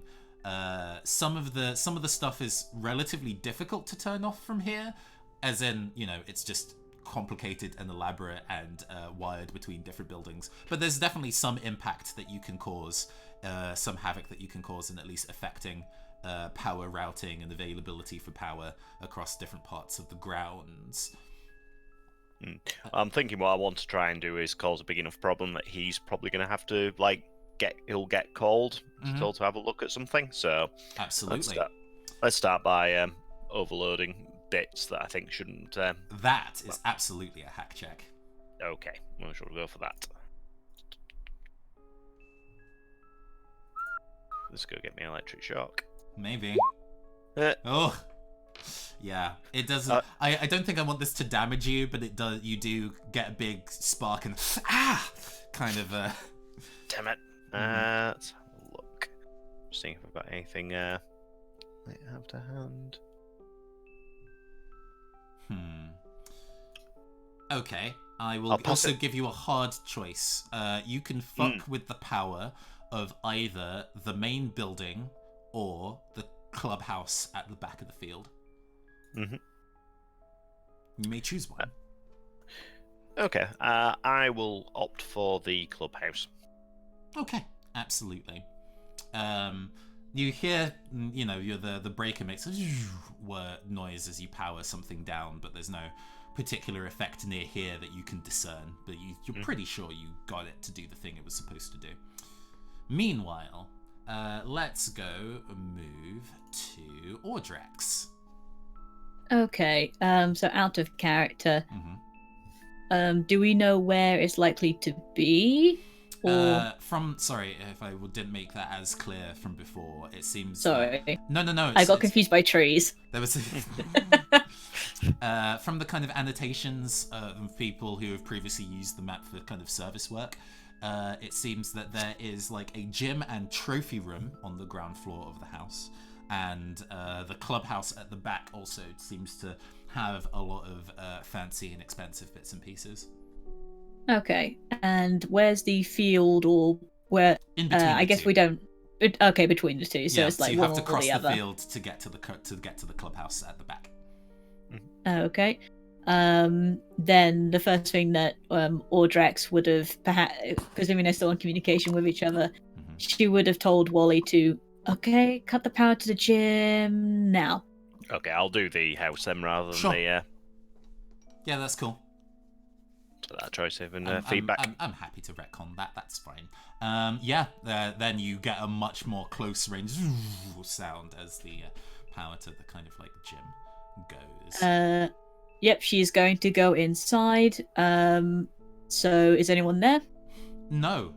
It seems that there is a. Oh, to recount for people who have joined the stream a little late, this group of players are trying to retrieve a set of 120-year-old golf clubs used by the famous golfer Mario back on Earth. They were seized by a rich CEO who possibly has taken them as some kind of trophy item.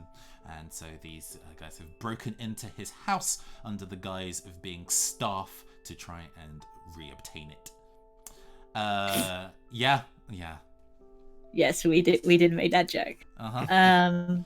Okay, so presuming she can then walk in there and there's no one there to really see her, she's going to look out from where the gym leads into the field and see if there's anyone there. It does indeed. You see that there is like it's like a floor-to-ceiling kind of windows at the back with a nice kind of view of again the very warm outside like sport. Yeah, it's a sports ground. Multiple sports grounds, in fact. You can see a number of very, human-looking androids practicing different forms of sports across the fields on the way back. Is this maybe more of a testing facility, I guess? There's still a clubhouse at the back. There's still a clubhouse at the back, and you can hear like the faint sound of music in the distance, so they are probably bumping some tunes back there. Right. You'll probably get a thing over the comms while I say, please say it's in the gym. I don't think I can turn the power away for the rest of the outhouse. Unfortunately, no. Yeah, you turn to the trophy cabinet, and it seems that a couple of items from it, it's open, and a couple of items from it have been removed. There is also an empty golf club bag. Well, I guess the next option is the clubhouse. Do you want the power off in the clubhouse? You'll hear a sort of flat voice from the other side, because I can probably put it off permanently. Keep it stable for now. Let's see what our options are, and then we do it at the right time. You okay with that, Wally? Gotcha. He'll say, hear the sound of some ominous clicks and clunks. Meanwhile, part 3, George, under the guise of being a gardener / horticulturalist, what have you kind of like placed yourself at? There is a large back garden in this property. Yeah, I think maybe curiosity maybe gets the better of him a little bit, and he starts looking at the plants. Like, are there things here that there aren't on the rest of Mars? I do believe so, actually. This guy's pretty rich and has probably sourced a number of exotic plants that only grow in this kind of tropical climate. To us, as Earth humans, they're like, oh, fancy, but, like, there's a bird of paradise that seems to be doing okay. Not great, but okay.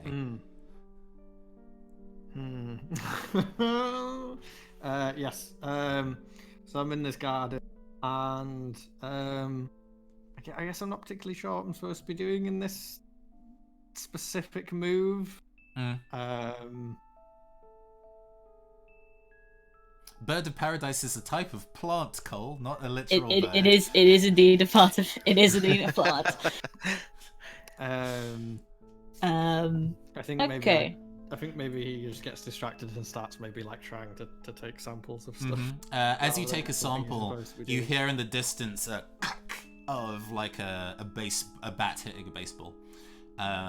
and a It's a good sound ball effect. whistles and rolls across. You hear the sound of it bouncing on grass as it rolls in your line of sight, and you turn over away to see where that came from, and see a similar sight to Ordrex of a number of androids playing baseball with automatic pitching machines on the field, and in the distance some other androids that seem to be running around doing something, but it's a little far away and you can't quite see what they're doing.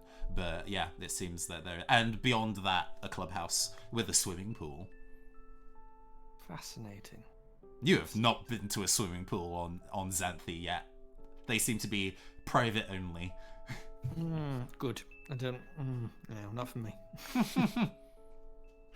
Yeah, he's going to continue. He's going to, like, maybe absent-mindedly, like, be taking cuttings of plants and putting them away as he's, like, curiously looking at what these androids are doing and pondering why you might have androids playing sports.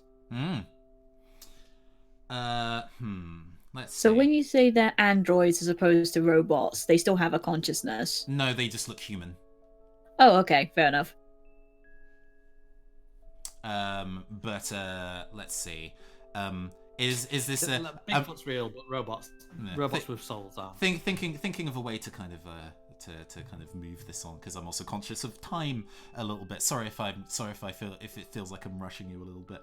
That's all right. Just to get everybody in the same place. But yeah, it seems that I guess Ordrex relays the information that the golf clubs aren't in the house to... Yeah, she relays that information, and presumably just based on the information we have, we can guess it's in the clubhouse. Well, that is an Okay. easily inferred information. Clubhouse. Oh, okay, sure. That wasn't actually intentional at all, but yeah, I like that now. That's the puzzle. You solved my riddle. I'm sorry if there was confusion there, but... Very good. Anyway, Just to Wally. check from the schematics, can if push came to shove, could they get out of the area without going through the house? You would have to go back through the house, but goodness, this house is fucking huge. Nice wide hallways, nice big doors, and now that you see that there's a whole bunch of things outside, you kind of infer that one of the ways that they were able to get some of that equipment out into the yard was by taking it through the house. Okay. Cool. Okay. So yeah, Ordrex is going to... You probably, like George, you're focusing on getting the cuttings, and she just goes, George, I swear to God. You don't know Right. what I'm doing as you hear rustling. I can hear you're not doing the job. What was I supposed to be doing? I've forgotten.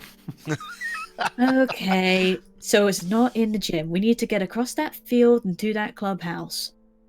Now, I say we cause a bit of a disturbance. Are there plants going all the way to the clubhouse? I mean, it's outdoors and I think like the kind of plants you would see on a golf course, wherever that might be, scattered. Could I feasibly move closer to the clubhouse while gardening? I mean, you could, but if you did it at that pace, it would probably take you 45 minutes. This is a pretty large field. Okay, I've got an idea. And Ordrex is going to go out of the gym and approach one of the androids. Ah, yes. As you get closer to these pitching and batting androids, you notice that the automated ball throwers are throwing it towards the androids. The androids are noticing moving targets that sprout out the ground and move around and go back in, and with pinpoint accuracy, hitting the baseball into one of those targets. Let's see. Right, so in the floor. Yeah, so there are targets that are spraying out the floor, moving, and then going back in, and they are. Oh, hitting, I see. Okay, and they're yeah, hitting yeah. those targets with the baseballs that are being hurled at them. Would you mind giving me a hunt roll? Hunt. Okay. Yeah, just a fun hunt roll before we go into a brief 5 Okay, minute break and finish the session out. A funt roll, if you will. Zero successes. Okay, cool. Yeah, you approach.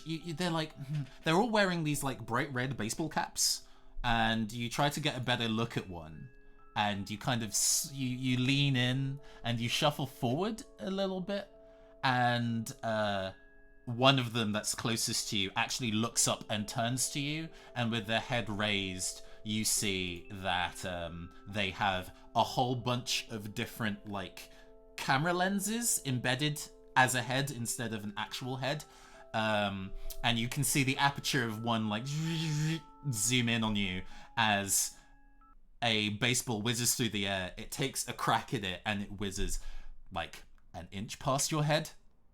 Oh, she like fucking goes down. It's like, oh god. And with that, we are going to take a brief 5-minute break before we go and close out the session. Don't go away. We will be right back after these. Well, not messages. I don't have any ads.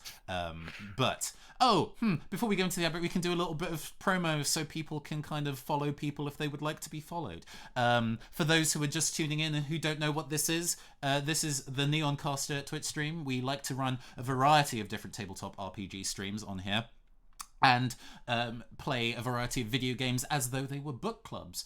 One of our exciting new things coming up is a new campaign run in City of Mist called Arcana Core, of which Tom is a player in. That will be happening very, very soon. We're getting art commission for all our characters, and it's very, very exciting, and I can't wait to show it to everybody. Paolo, what should people look up as we go into the ad break? People should look up adventurestoorder.com and Adventures to Order on Facebook. We organise bookable RPGs basically for events with a deal of oversight and diversity focused stuff. So if you're interested in organising an event or attending one of our events, you should check those. Wow, that's really fun. That's cool. Yeah, there's nothing on those websites yet, but there will be, I promise you. Yeah, once we're stopped being interred within our homes, yes, there's indeed. a bright future involved for that. Tom and Amy, is there anything that you would like to promote? Any projects? Not much on my end. I mean, hoping to get more involved with this stuff, as I always say. Hell yeah. But other than that, not really. Okay. Mine will just be, come see the Arcana campaign. The pre-session stuff that was run a few weeks back was extremely entertaining. Yes, we did a session 0 where we talked about the city of Jungsberg because subtlety is for cowards. And that session 0 is both available as a restream on Twitch and on our YouTube account. So go to YouTube and type in Arcana Core and you will be able to see that session 0. And with that, we will see you in about 5 minutes. Be right back, everybody.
Okay, welcome back, everybody. I hope you're all refreshed and ready for some more danger.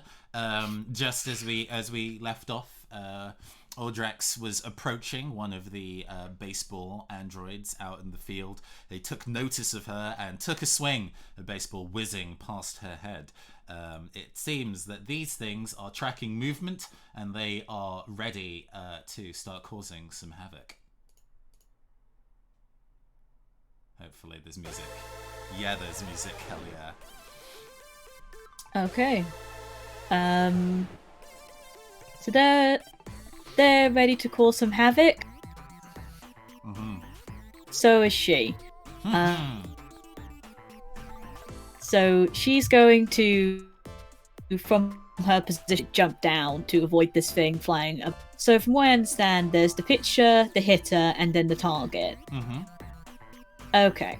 And what is the pitcher like getting ready to pitch again? Yeah, they seem to be kind of like, one of it's although the baseball the batters are humanoid, the actual pitching machine is like one of those kind of like big cage of baseballs and an arm that just flings them at varying speeds. So yeah, it is about to go wind up another shot. Okay.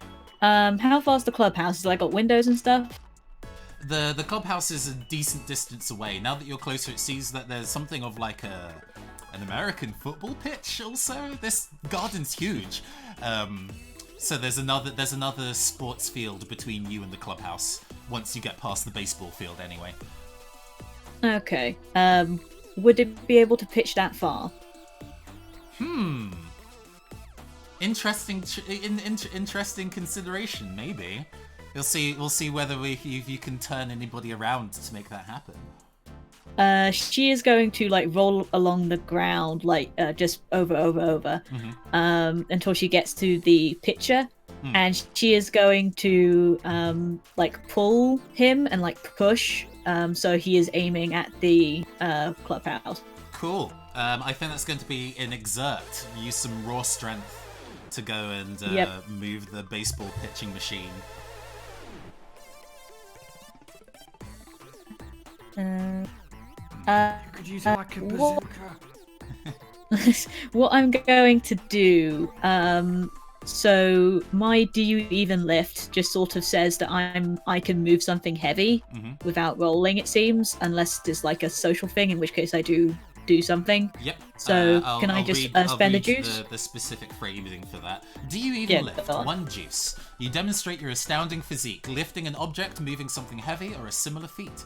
If you are in a social scenario, you may roll exert instead of sway to flaunt your strength. So yes, it means that you can like do a superhuman feat without rolling by spending 1 juice.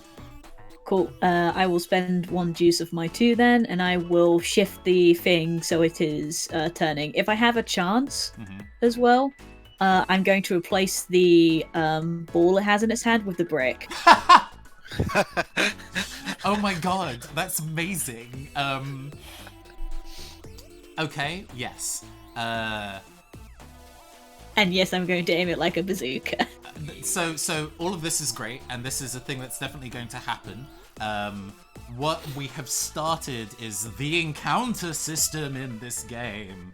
When it comes to combat, whether it's social combat, physical combat, or just a very aggressive navigation of terrain, there are special rules that use that, or at least there's stat blocks that the enemies that you fight have.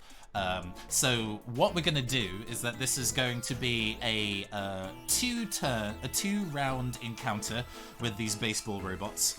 At the end of those 2 rounds, as it were, this brick is going to be flung at high speed towards the clubhouse, but it's having to recalibrate itself and load the brick and fire it. So it's going to take a little while, but at the end of that segment, this is going to occur. Okay. So that's what sets a hard limit on how long this combat lasts for. It's basically keeping your shit together so that to keep the this baseball flinger from being destroyed or missing its target is the goal of this encounter. George, you are very nearby when you saw this encounter go down. It seems that Audrex is under attack. Okay, George looks worried for a second, and then goes, "They've got this." Seriously? Okay. No. that would be cruel. Does that, then looks up and goes, and gets up to that sprinting towards the football field. Cool. Once you get towards Audrex, it seems that multiple baseball batsmen notice that there's another moving target on the playing field and all pay attention to you as well.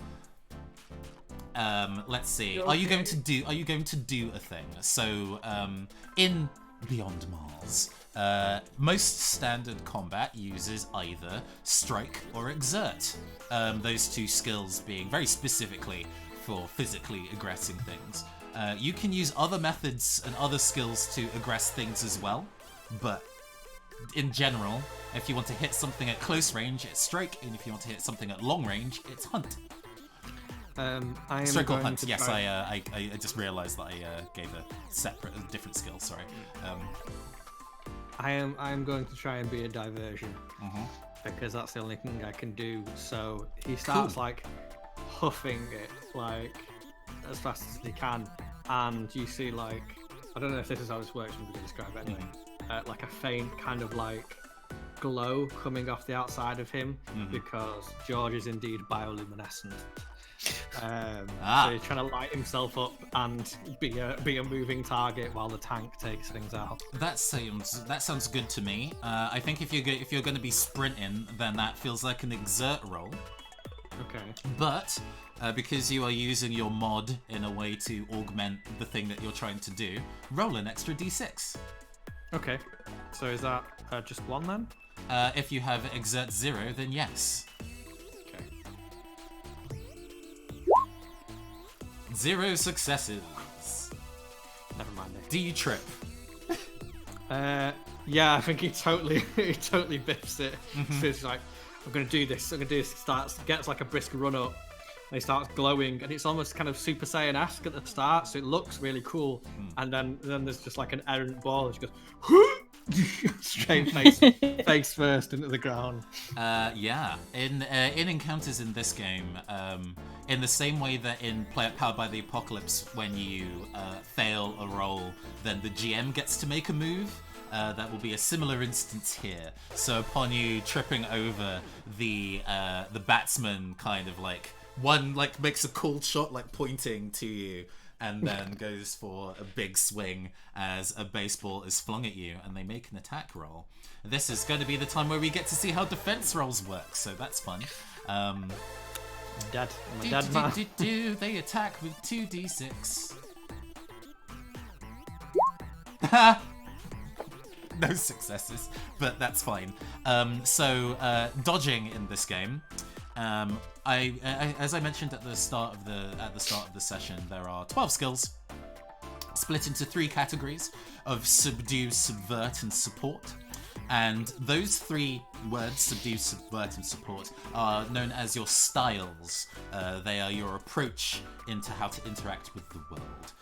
With these skills. So when you are resisting harm or trying to avoid the negative repercussions of things, instead of rolling a skill, you roll a style. Rolling suppress. That's the term for the physical combat. My bad. Rolling suppress means subdue. No, it is subdue.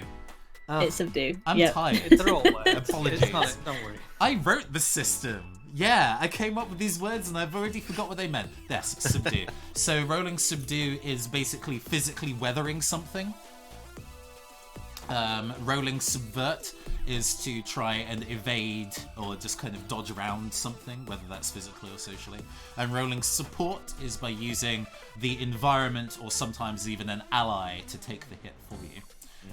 Because you have currently tripped over, you're not really in a position to dodge. So using subdue roll is going to be the way it goes. So each skill that you have in that category counts as a point towards that style.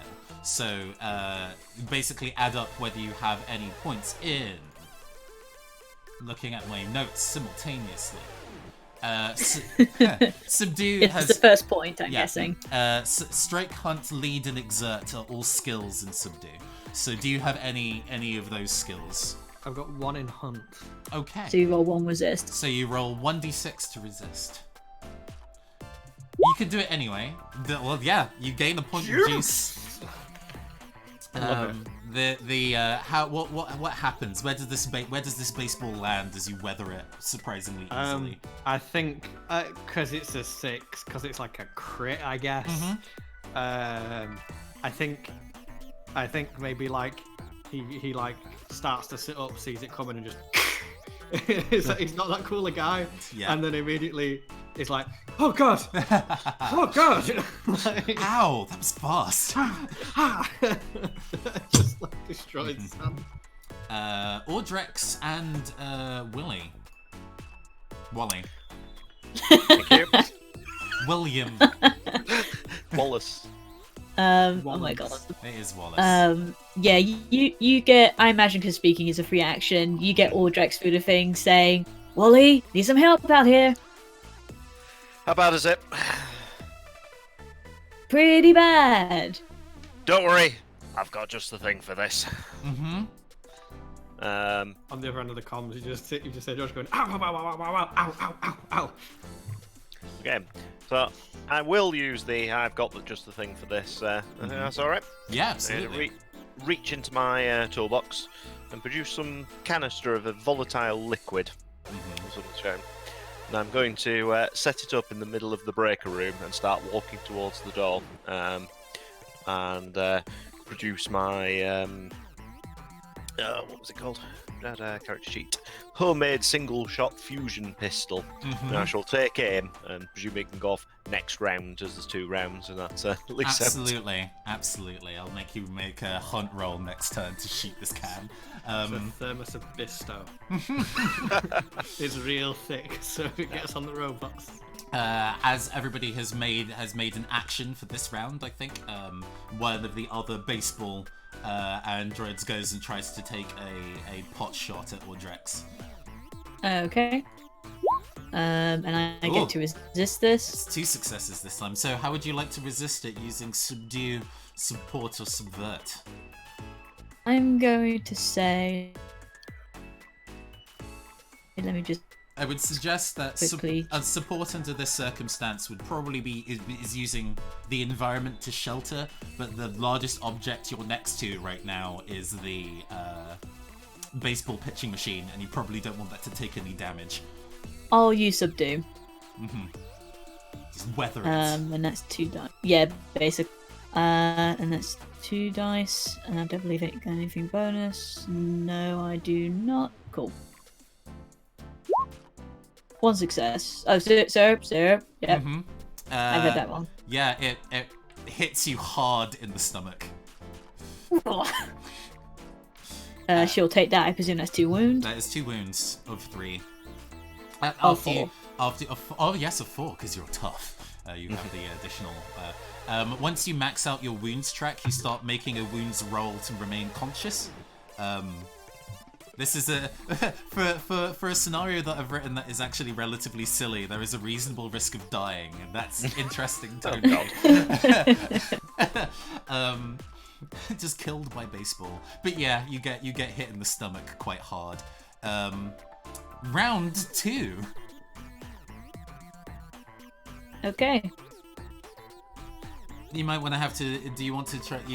Trying to defeat the baseball robots is also an option. I mean, would that have a issue with me aiming the thing, or no? I think that's I kind of took that as you have aimed it precisely, and it needs to stay there, because obviously, if you spend combat just cradling the machine, that's not very exciting for you. So you've positioned it right. Cool. Yeah, she's positioned that. She's gonna stand in front of it, and you see she slips her hands into her pockets and places something across her hands, which then get revealed to be knuckle dusters. Oh hell yeah. And she is going to run for the bot and uppercut. Yes, absolutely. Go give me a strike roll, please. Okay, strike. That is that. I actually have a thing in this. Let me just check if I can add anything to. Cannot. Okay. Mm-hmm. Ooh, ouch. Oh, no successes. I can rolling. What happens if I Mm-hmm. hit? Isn't there something called like a style boost? Ah, yes. Let's hit the rewind on that because I wanted to explain Style Boost and then forgot. So this is let's explain that and use on it. So Style Boost is something that I added to the game as a way to make it more dramatic in a very anime style fashion, I suppose.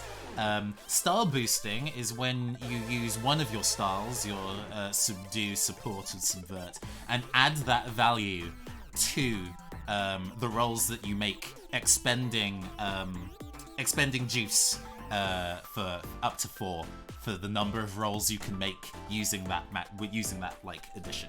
So it means that you can increase the number of dice that you use for a roll by a lot. However, at the end of the scene/encounter, you are then style broken because you've physically exerted yourself or spent all your resources to kind of push yourself beyond, meaning you cannot defend that way for a while, or if you do defend, you're rolling 0 die to do so. So it's essentially boosting yourself in the short term, where in the long term you have expended yourself, but you can recover a broken style in downtime by having fun social scenes with your friends and in your community, which is how you heal that damage to yourself. Okay, I will spend the other juice I have then to style boost in subdue. Okay, so essentially you kind of use all your physical might and put it behind this one roll to just fuck this robot's day up. So yeah, roll strike plus your subdue value. Okay, so do you want to roll 2d6 or just 1? Oh, it's cumulative, so... oh, cool. Yeah, 2, I guess. Yeah, because it's the value of your strike, which is 1. Oh, hell yeah. Oh, thank God. They resist with 1 die. So not only do you get your juice back, you break the baseball robot. It only has 1 wound and does not resist additional damage after maxing out its damage track. So tell me how you wreck this robot's day. She runs up to it sort of like crouched boxer kind of style, shifts up to it, moves for the uppercut, and the robot's head just like tears off its neck, which is probably a bit weaker, and just fucking flies up. And she goes, home run! It skids, it flips multiple times in the air as like sparks and oil jut out its neck like a futuristic version of a Kurosawa movie, as it like collapses to the ground, juddering and sparking. But that's what she's gonna do. Meanwhile, in the basement. Okay. Feeling so I can equally join in on this. I may use my equally anime moment. Produces this quite frankly ridiculous gun. Pulls out a little winder like on one of those torches. It starts spinning up to charge the batteries on it. And we'll pull it out and take his shot at the thing that is the extremely flammable stuff now in the centre of the room. So it's hunt, which I don't have any points in. Ooh. But would this be dropping under subdue or support? Oh, well, you can choose whatever you want to style boost in.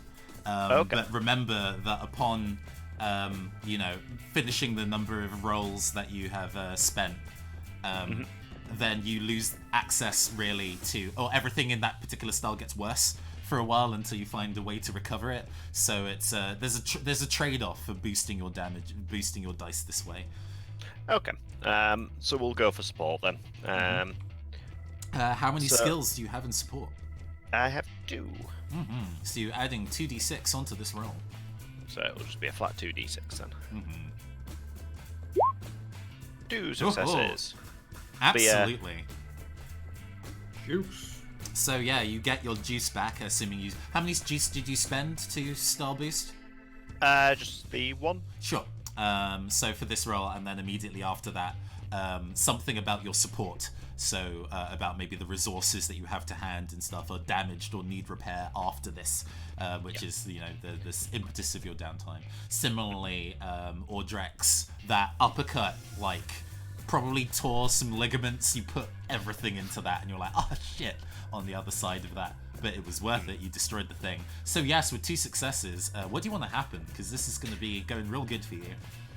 Well, we'll have the gunfires, or say a slug of like molten metal spewing through into the hitting the equipment, just spreading it everywhere, all across all the circuit, all the breaker switches.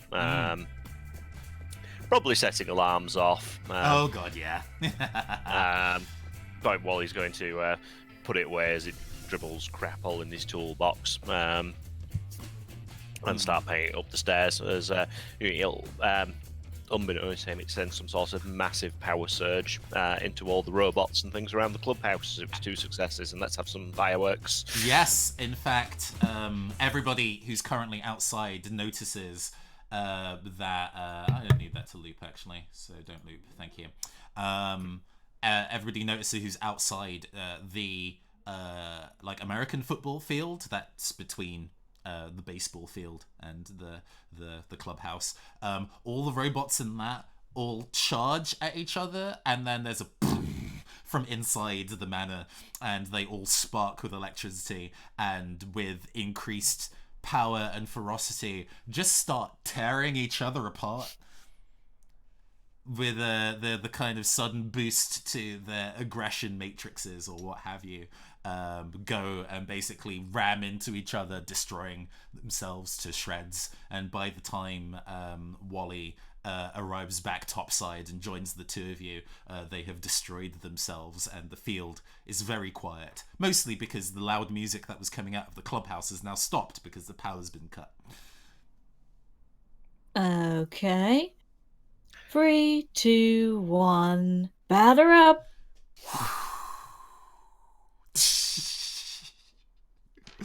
As the brick sails through the air and goes straight through the window to the clubhouse. Now there's screaming inside the clubhouse. Okay, I think that's our cue to get it and go, folks. The tree, yes. Let's go and get the tree and leave. Let's make like Golf a tree clubs. and get the golf clubs. Golf clubs. Ah, fair. And Audrex is going to start running up. She's going to grab like one of the balls from the ground, from the bots, but otherwise he's just going to keep running. Absolutely. Wally will produce his hydro spanner from his thing and start running behind. George like sees them running, goes starts jogging.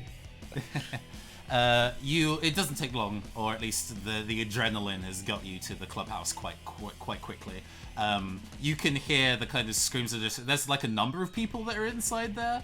It seems that there was a security guard outside who's now rushed inside the building to see what's going on.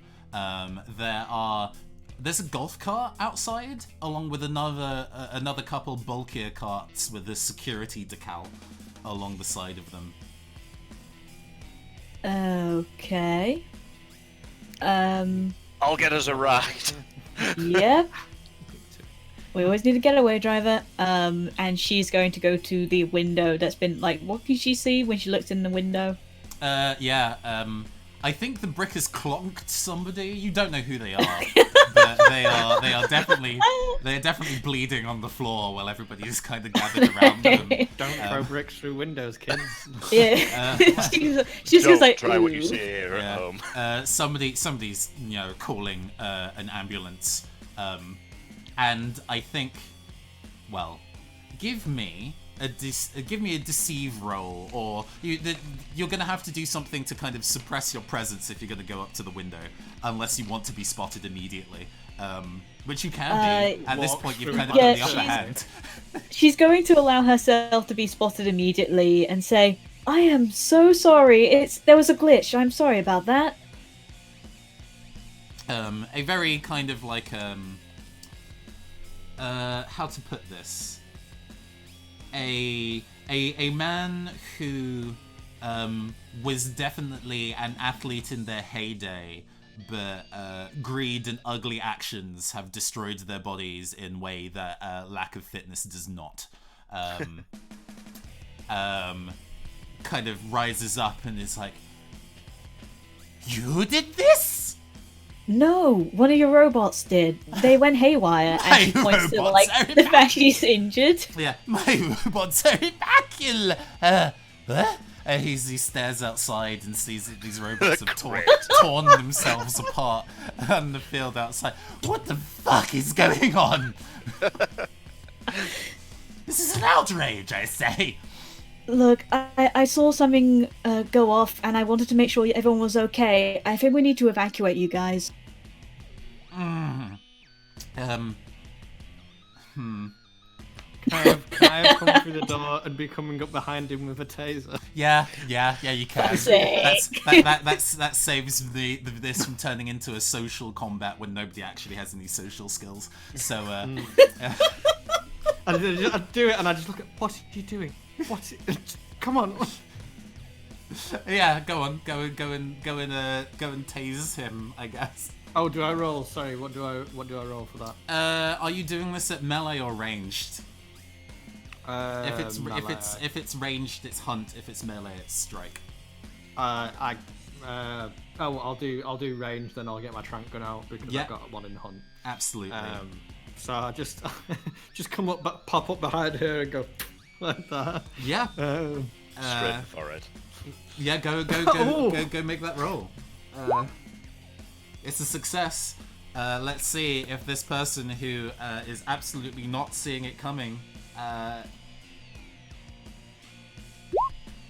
0 successes. Heck yeah. Yeah, they take a wound and start. They immediately drop to their knees and start swaying. Can I, with this? Sorry, this is because I don't know if I'm going to get the chance again. Mm-hmm. Can I use my poison stuff? Okay, absolutely. So there's 2 different poison skills in this. Which one are you taking? Which specific poison is it? I think there's only one I've got for this. There's one called Pick Your Poison. Okay, cool. It's a passive ability. When you try to poison someone or something, roll Bioshape. Let's go and stop this before it's because this is twice. It's not as high energy now that the brick has already gone through the window. Put the brick on the accelerator. That's the surprising thing about throwing a brick through a window. It's only like a few seconds of energy. Mm-hmm. And then would you believe me that putting the brick on an accelerator was the original plan? Yeah. Okay. There we go. Right. When you try to poison someone or something, roll Bioshape.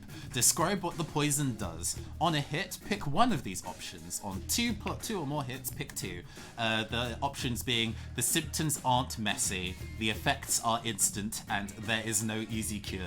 So, what do you want this poison to do, George? I was initially gonna say knock him out, but I think because it's funnier and because I've just watched a lot of It's Always Sunny in Philadelphia, it's got the diarrhea poison. Okay. Oh, sure. This is the tone that we're at now. That's fine. Found a level, have we? Make a Bioshape roll for me, please. Oh god, this better be good. I've got 1 in Bioshape. Can I do anything with juice to make this like an easier roll? I mean, you can. I think this is probably a reasonable time if you want to style boost yourself. If you want to use one of your styles to increase the number of dice, but it will break afterwards depending on how much juice you're spending. Style boosting the turbo lax. Style would be like hunt or Bioshape. So picking a style is either subdue, support, or subvert. So it's the 3 categories that your skills are in. Well, then I will just subdue would be because I've got Bioshape and study. Yes, so you probably have the most points in support. Right, but could I break subdue instead? Oh sure. It just means you get the number of dice equal to the number of things under subdue. So right, okay, all right then. So I'll do support then. Yeah, because this is funny. So yeah, you get to add what 2d6 to this roll. So Is that 3 altogether then? How many juice are you spending? Can I spend both my juice? Yep, and then it exists for 2 rolls instead of just 1. Nice. So 3 dice then? Yep, you roll 3 dice in your bio shape. It's taking its time. Yeah, I guess this is peak Roll20 hours, so the roll bot's gotten worse. We're going to be wrapping up soon anyway, hopefully. Come on, I believe in you, Roll20. Oh, there we go. There it is. Juice! Yep, you get 1 point of juice back, and it's 1 full success. So pick one of the things from that list. Is the symptom not messy? Is the symptom instant? Or does the symptom have no easy cure? What do we think, gang? Do we think instant or no Instant. easy cure? Instant, I think. Because no easy cure could be permanent diarrhea. I would say instant works in this scenario. Like, we don't want to make this guy's life a living hell. You're gonna feel it in half hour for the rest of your life. And, instant, then I guess instant diarrhea poisoning. However, it's easy to cure, and whoo boy, are the symptoms messy?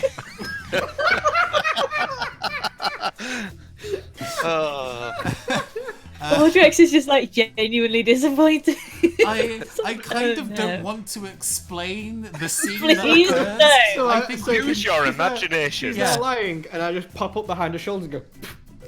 Yeah, There's this he immediate look of collapses to his knees and then holds his stomach, and then like there's a discretion shot with noise, but I think everybody else can kind of like. Okay, where's the golf clubs? The golf clubs are sitting kind of on over like a mantelpiece, in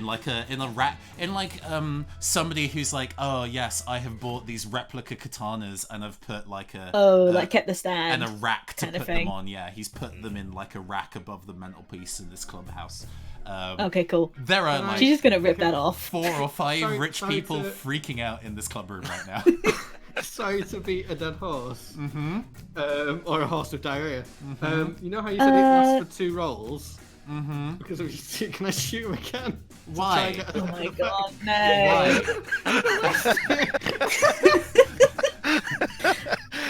I don't think this because please do note that once you use the second roll style boosted, all your support skills get worse until you heal that up again. So I think Stand maybe- over him and go keep the change, you Oh, filthy no. animal, and shoot him again. Okay. sensibly, Well, I would as- suggest no in character Okay. because we Yeah, have to wrap that's this fine. up. No. In my head, though, that was hilarious. If we're gonna Okay. finish it, then I may as well. Yeah, I think he's preoccupied. Audrex is going to go to the mantelpiece and fucking just rip the entire rack off. So she's going to, as she's doing that, she's going to turn to the rest of the freaking out people and is going to say, well, he stole these, and you might want to look into that. And she then just takes them and says, bye now. Just vaults out the window. Yeah, literally. She's like, You're nope. backed out behind the point, the gun, like, if anybody wants what he's got, he follows. Go, go, go, go, go, go, go. Wally will suddenly turn and almost sort of handbrake turn the golf buggy to the side of the building. Absolutely. I've always wanted to drive one of these to a rich person's house at speed. Yep. Let's. Oh No, my that's god, me. yes. Let's do it. Let's do it. Yeah, Let's do no, it. that is exactly the case. As this poor Brian Mercy, who has a stat block but surely isn't going to be doing anything now, limply, he has a bunch of really cool skills you'll never see. Limply raises a hand. It's like, security! As the security guards, as you start to drive away, they pile into those security golf carts and start to give chase. Hopefully this music is still in the Roll20. Okay, Wally, we need to get out of here quickly now. Yes, it still is. Hell yeah.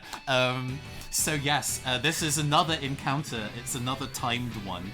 It's going to be lasting 3 rounds. Each round is a different stage of you driving away in your getaway vehicle. So currently stage 1 is crossing the field. So all of you get to act, and then the horde of security buggies also then act after you. So who's going first? I guess mine will just be driving. Yeah, go for it. You can absolutely make pilot rolls to make circumstances better for yourself, absolutely. Okay, we shall go for that. We'll attempt some mad movements over the golf course. Woo! Yeah, Gorgeous. you get a point of juice, and describe to me your sick driving skills. So there'll be this sort of just trying to think on there. Oh, we're doing it. Clipping past one of the baseball nets, just catching it so it unwires and sends also a trail of netting and poles and bits flying behind our golf buggy, sort of into the path of the other ones catching us behind. Nice. Does anybody have any follow-up maneuvers? Could we do like a team-up attack where I like tape a load of like plant-based poisons to a baseball and Exactly and you, like, knock my them out the park? idea. Yes, wonderful. There aren't mechanics for team-up rolls in this game, which is a crime because I put team-up attacks in every game I make. So clearly I have failed as a designer. Could I then give her my Action, essentially. Okay, I like the idea that when you're style boosted, you basically give your style boost dice to a friend to do something. So sure.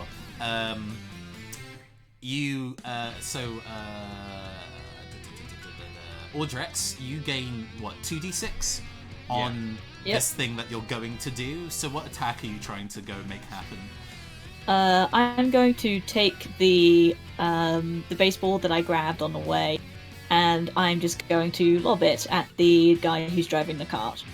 It's a small swarm of carts that are chasing you. There are 4 of them, but okay, what she's going to attempt to do then. Tell me if this just makes it more difficult. If you hit it just right, then the bags will explode.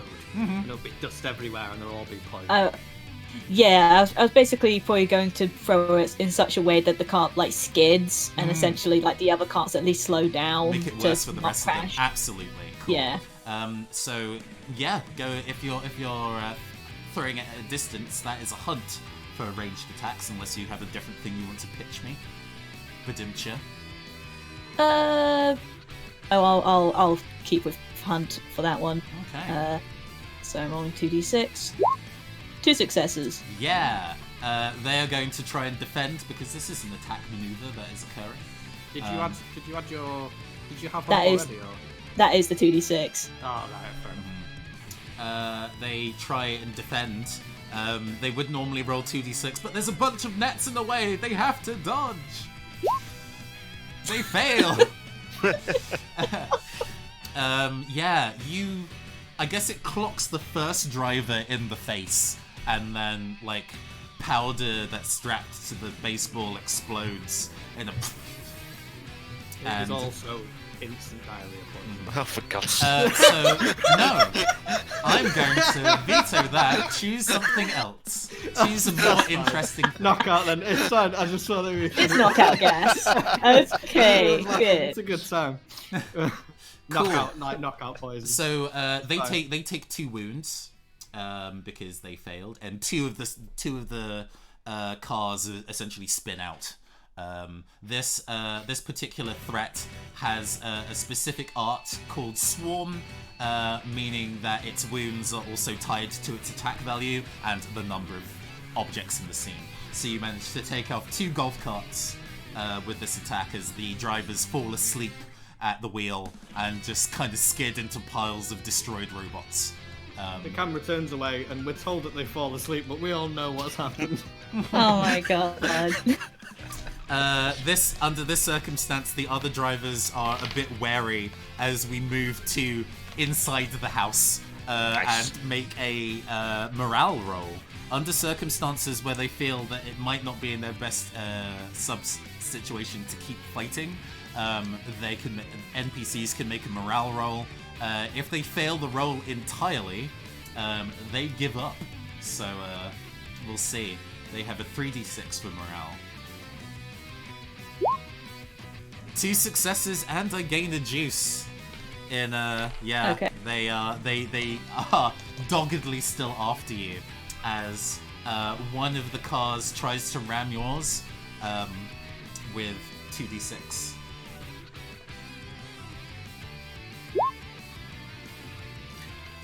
Pose with the pilot, I guess.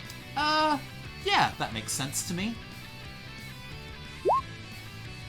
Ooh, it matches, which nulls the damage. So yeah, they collide with you, but it doesn't send you off course. You're just kind of grinding against each other, sparks flying as you work your way down this hallway. Like the vacuuming robot from earlier makes their way into the hallway, sees this, turns around and goes back inside. Audrex is are you gonna allow me to go first, or Sure, are we Yeah, gonna... go for it, yeah. Okay, cool. Audrex is gonna take her stick that she also got, and she's going to jam it in, because this thing's like grinding against our back, like we're pushing each other essentially. She's going to like place it in the wheel so the axle will lock and throw the cart upwards. But that's what she's going to attempt to do. Would that be a fix? Give me a... Ooh, that would be... Braking machinery is a hack. Or you can use strike for your physical strength of... I'll use strike here. Okay, and does not work. I imagine that the stick just gets chewed up. Yeah, it just snaps in half as you continue to kind of barrel your way down this corridor. In response, because you failed the roll, so they get to make a move. I think they're just going to continue trying to ram you. Cool. With a 2d6. Come on, roll 20, I believe in you. Ooh. 2 successes and 2 juice. Cool. Okay. So somebody is going to kind of like... I think this pushes the cart against the wall, and it starts kind of essentially just slamming... I'm going to pick George. It starts slamming George against the wall as you're being pushed against. Go and give me... Because there's nowhere to run, you're in the buggy. Go and give me a subdue resistance roll. So that would be 0 dice then, wouldn't it? Do you have nothing in subdue at all? No. I thought you said you had hunt. Oh, sorry. I'm getting confused as to what's the subdue. Yeah, I do. So I have 1. Yeah. So give me a 1d6 defense. Juice. You gain a point of juice and you block 1 point of damage. Nice.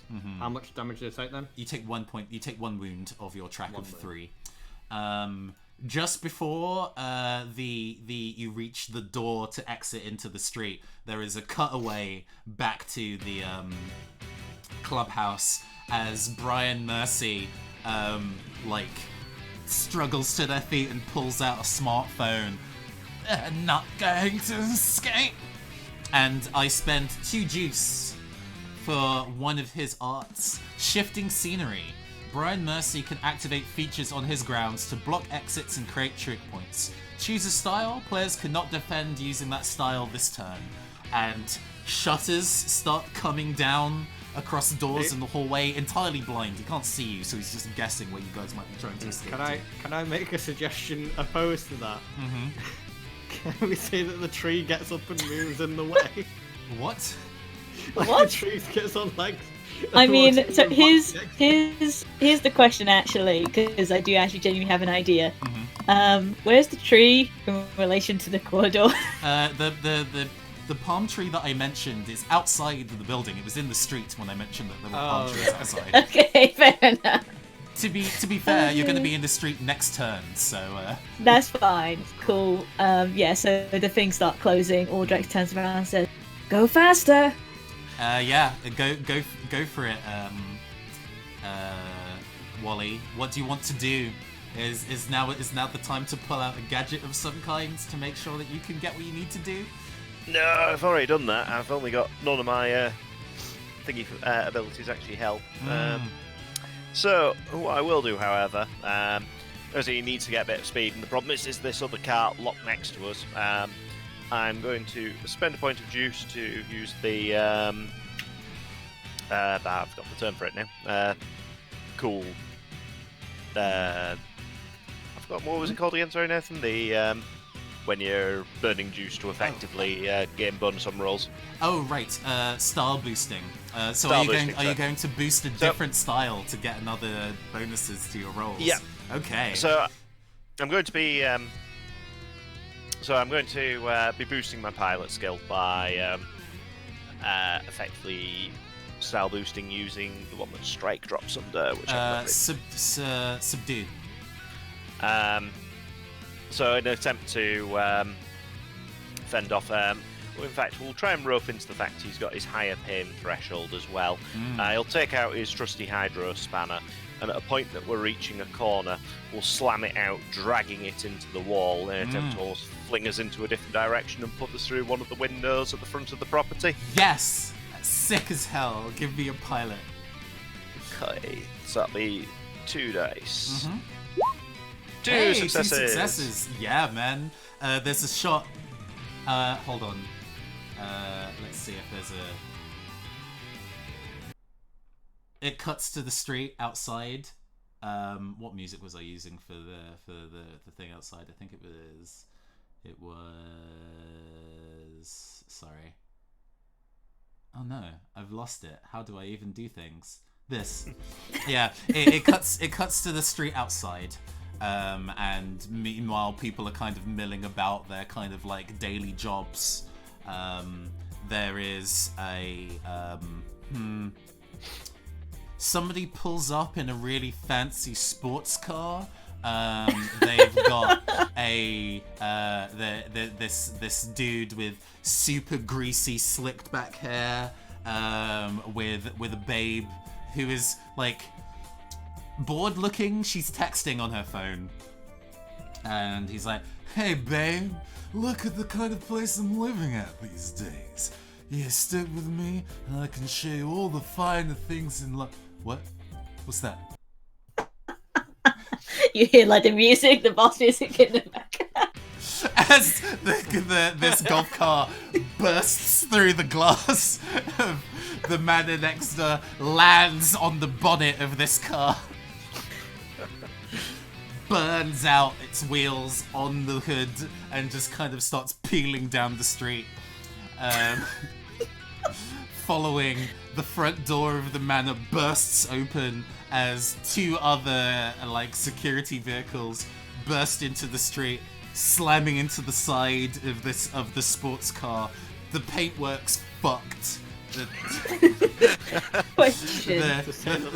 The windshield's dust. The front end of it's all busted open and smoke's coming out of it as like the woman who's bored texting in the seat now looks round and is like basically like live streaming this chase as you speed away. This is the final. This is the final turn. Yeah, go ahead. Can I grab a tree as we're going? Absolutely, yes. Cool. So, I'm going to use a point of juice to do Can You Even Lift? To just grab the tree. on exit, I think at this point rolls are kind of pointless. We're on our way out. As you just kind of like as you move by it, just grab the tree. Yeah. George has Steven Universe star eyes like. I think there is like a build of tension as the palm tree starts to bend under the weight of it being pulled, and then under the release of tension of it coming out the ground, you're all 3 of you are kind of like flung into the air. The cart just kind of like there's lower gravity on Mars in general, so this jump is actually pretty big as the golf cart starts to slip away from underneath all 3 of you. But don't worry, the van, its back door's still open from when you just barreled out of it, is right here. As the golf cart goes off, I imagine the other 2 like roll into the back. Audrex is on the top holding the tree. I'm just teen wolfing it. Yeah. Yes, I'm teen wolfing it. Teen wolfing it with a tree. I think we have time to make one final roll before this all wraps up. I don't care who does it or what the roll is. but justify this ending. Make it big. Make it cool. Someone go for it. I think it's gotta be It's gotta be Wally, hasn't it? Like putting the hammer down. Mm-hmm. Yeah, as you go saying as he leans out the window. Next time, make sure you call the maintenance men. As we peel off Drive with a away. tree. God. Is that a roll? Do we want to make a roll, or shall we just say fuck it and hit the epilogue? I think fuck it, we won. Yeah, no, that's cool. We can hit the epilogue as y'all barrel away into the distance. Let's just go over this moment as well. Someone did pick golf clubs up, right? Yeah. Yeah. I imagine they were thrown in with you. There's maybe like one or two that broke and bent a little bit with the force. Oh no! Oh no! You could just say he broke them. It's fine. It's fine. It's fine. It's Plus, we can give him a palm tree. He'll probably like that. Oh my god. Yeah. Okay. Shit. we fucking roll up. Just like... Looking at the chat. As I saw about your golf clubs when we got you a tree. Right. Okay. So, to bring this back on fucking track, let's stick the landing. I guess we're back at the kind of like market space that everybody likes to relax at. Let's see if this is a good one. Nah, that's too chill. Yeah, here we go. Yeah, this is a very end of mission vibe. It is back to the kind of like warehouse area, the warehouse market space with all the food stalls. Where are you guys eating at today? I think the same place, maybe. Yeah, sure. No, somewhere else. The food is spheres now. Sure. Okay, sure. It is like a boba tea style place, but Oh, I like that. the boba is unusual flavors and consistencies. Not sometimes they offer a wide variety of savory boba. Fair enough. I imagine we're sitting there with like everyone's sitting there eating their food. We've got a bag of golf clubs and a fucking tree. Has time elapsed? Time has elapsed. It's at least the next day minimum. It can be later if you want it to be. Oh, fair enough. Can it be slightly later, and can we have like a little park going there that has a palm tree and some birds of paradise in it? Oh, so this is okay, let's see. So it's a shot of the doors to this warehouse open street food space opening, and the three of you and your client, I remember the names of the people, Philip Valentine, you're all walking out into the street, all with your various unusual boba. Don't worry, I'll square the circle in terms of all of this. What drinks did you get at this place since you decided to get spheres instead of cubes this time? What flavour is your unusual boba? Liquid bacon sandwich. Sure. Why? It's probably just like an entire plastic cup just filled with butter. It's a Bloody Mary, but they've used bacon vodka. No, that sounds really nice. Mm-hmm. And I don't know. I guess the actual, instead of boba, they've got little spheres of pseudo bacon bits. Oh god. Yeah, I wouldn't eat this either. But the idea of this being weird Martian food is kind of the point. So yeah. What is George having for their weird boba? I'm thinking something spicy. Mm-hmm. Maybe like a hot chili boba, something like that. Cool. There we go. It wasn't spicy enough, and then you opened a little kind of like extra piece of like self-grown cayenne, poured it in, took a sip. Fuck me, that was maybe too much. But it's fine. I'm an adult. Just sweating profusely. Audrex, what's your weird boba? You know what? I'm going to complete the circle of stupid. This space weed. Space weed's legal here, at least the strain that is publicly available. So yeah, yours is absolutely doused in THC. It's like a cool mint cucumber boba, but it's got like little space weed pearls at the bottom, I guess. I guess that's what we're doing. Yep. And I imagine we are perhaps explaining to, or more than likely lying to, the client and saying that some of these got broken in transit. It's Thank you for delivering them, but they were a bit banged up when they arrived. Yeah, it didn't seem to have gone up or not at all. Yes. It was a slightly challenging job. There's presumably like a vid screen on the background going, massive arson attack at CEO's house. Mysterious diarrhea pandemic spread. Lord. Entire country club poison. Is the food to blame? Well, we did get your stuff back, and it's pretty valuable. I'm sure you could get it straightened out. And I mean, you got a palm tree now, and that's pretty valuable too. Indeed. Oh, the palm tree is mine now, is it? Okay. Yeah, we're just taking a cutting of it. Glares at George. Well, I may have produced several already. I suppose if the tree might be relatively old, if it's actual Earth flora, it's probably been around for quite a while, so possibly. And you round the corner to this kind of like very, very small urban garden. Like there isn't really enough space to kind of have much greenery in this neck of the woods.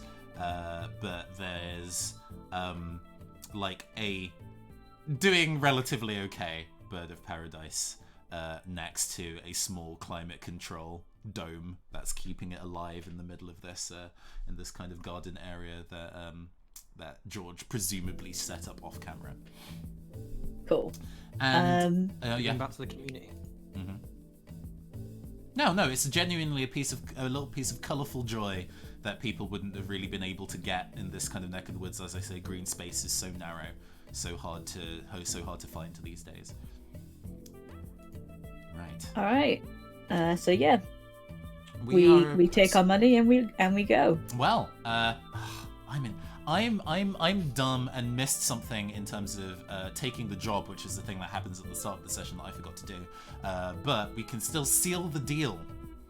So it's what happens at the end of missions. When the mission is successful, the players get paid. Happy days. Discuss the following questions as a table. Add modifiers to the payout of the job based on your answers, and each player gets the credit payout. Skip the question if the options are non-applicable. Is the client or the client's social group in better standing? +3 credit if in better standing, -2 credit if in worse standing. I don't think it matters because it wasn't linked to him. Yeah. So he's neither better nor worse. His peers were not super pleased about the fact of getting an 120-year-old artifact damaged, but it's better than not having them at all. So, So I say it's like a nil on that. Has the group's action drawn attention to themselves? -1 credit if negative. Yes. I think that's definitely because we did show our faces. So while it's probably more difficult to find us exactly, like they could theoretically identify us. Killers. Like what we did. Yeah, we on a hit list. We may have made an enemy there. And finally, has the group acquired additional items or information for the client? +2 credit for each additional item or intel. Yeah, you gained an old palm tree for them. So that in total means that you gain a bonus credit on top of the 7. So each of you gets 8 credits. And I'm also not telling him about the fact we didn't use the bribe money, so we get an additional 4 party credits. That works quite well. Yeah. And you then have the option of we can do the theoretical character build bits after the kind of credit end, just so it's kind of like, oh, I can spend this money to do things. You can also pull money together to do bits and pieces. But let's wrap this up. In all of my sessions, I love to do a post-credits scene So with this having completed, we get a nice shot of the bird of paradise subsisting in a little tropical dome in this urban garden, and the credits start to roll. What's one post-credit scene that Wally gets? Does he perhaps find himself? Find himself. We let the joke happen once. It can't happen twice. Listen, I'm all giddy now. There's no stopping it. Probably just fishing through the back of the van and just pulling out something that is obviously an ornamental ancient putter. I'm just going throwing it back in the van. We Just didn't even deliver all of it. George.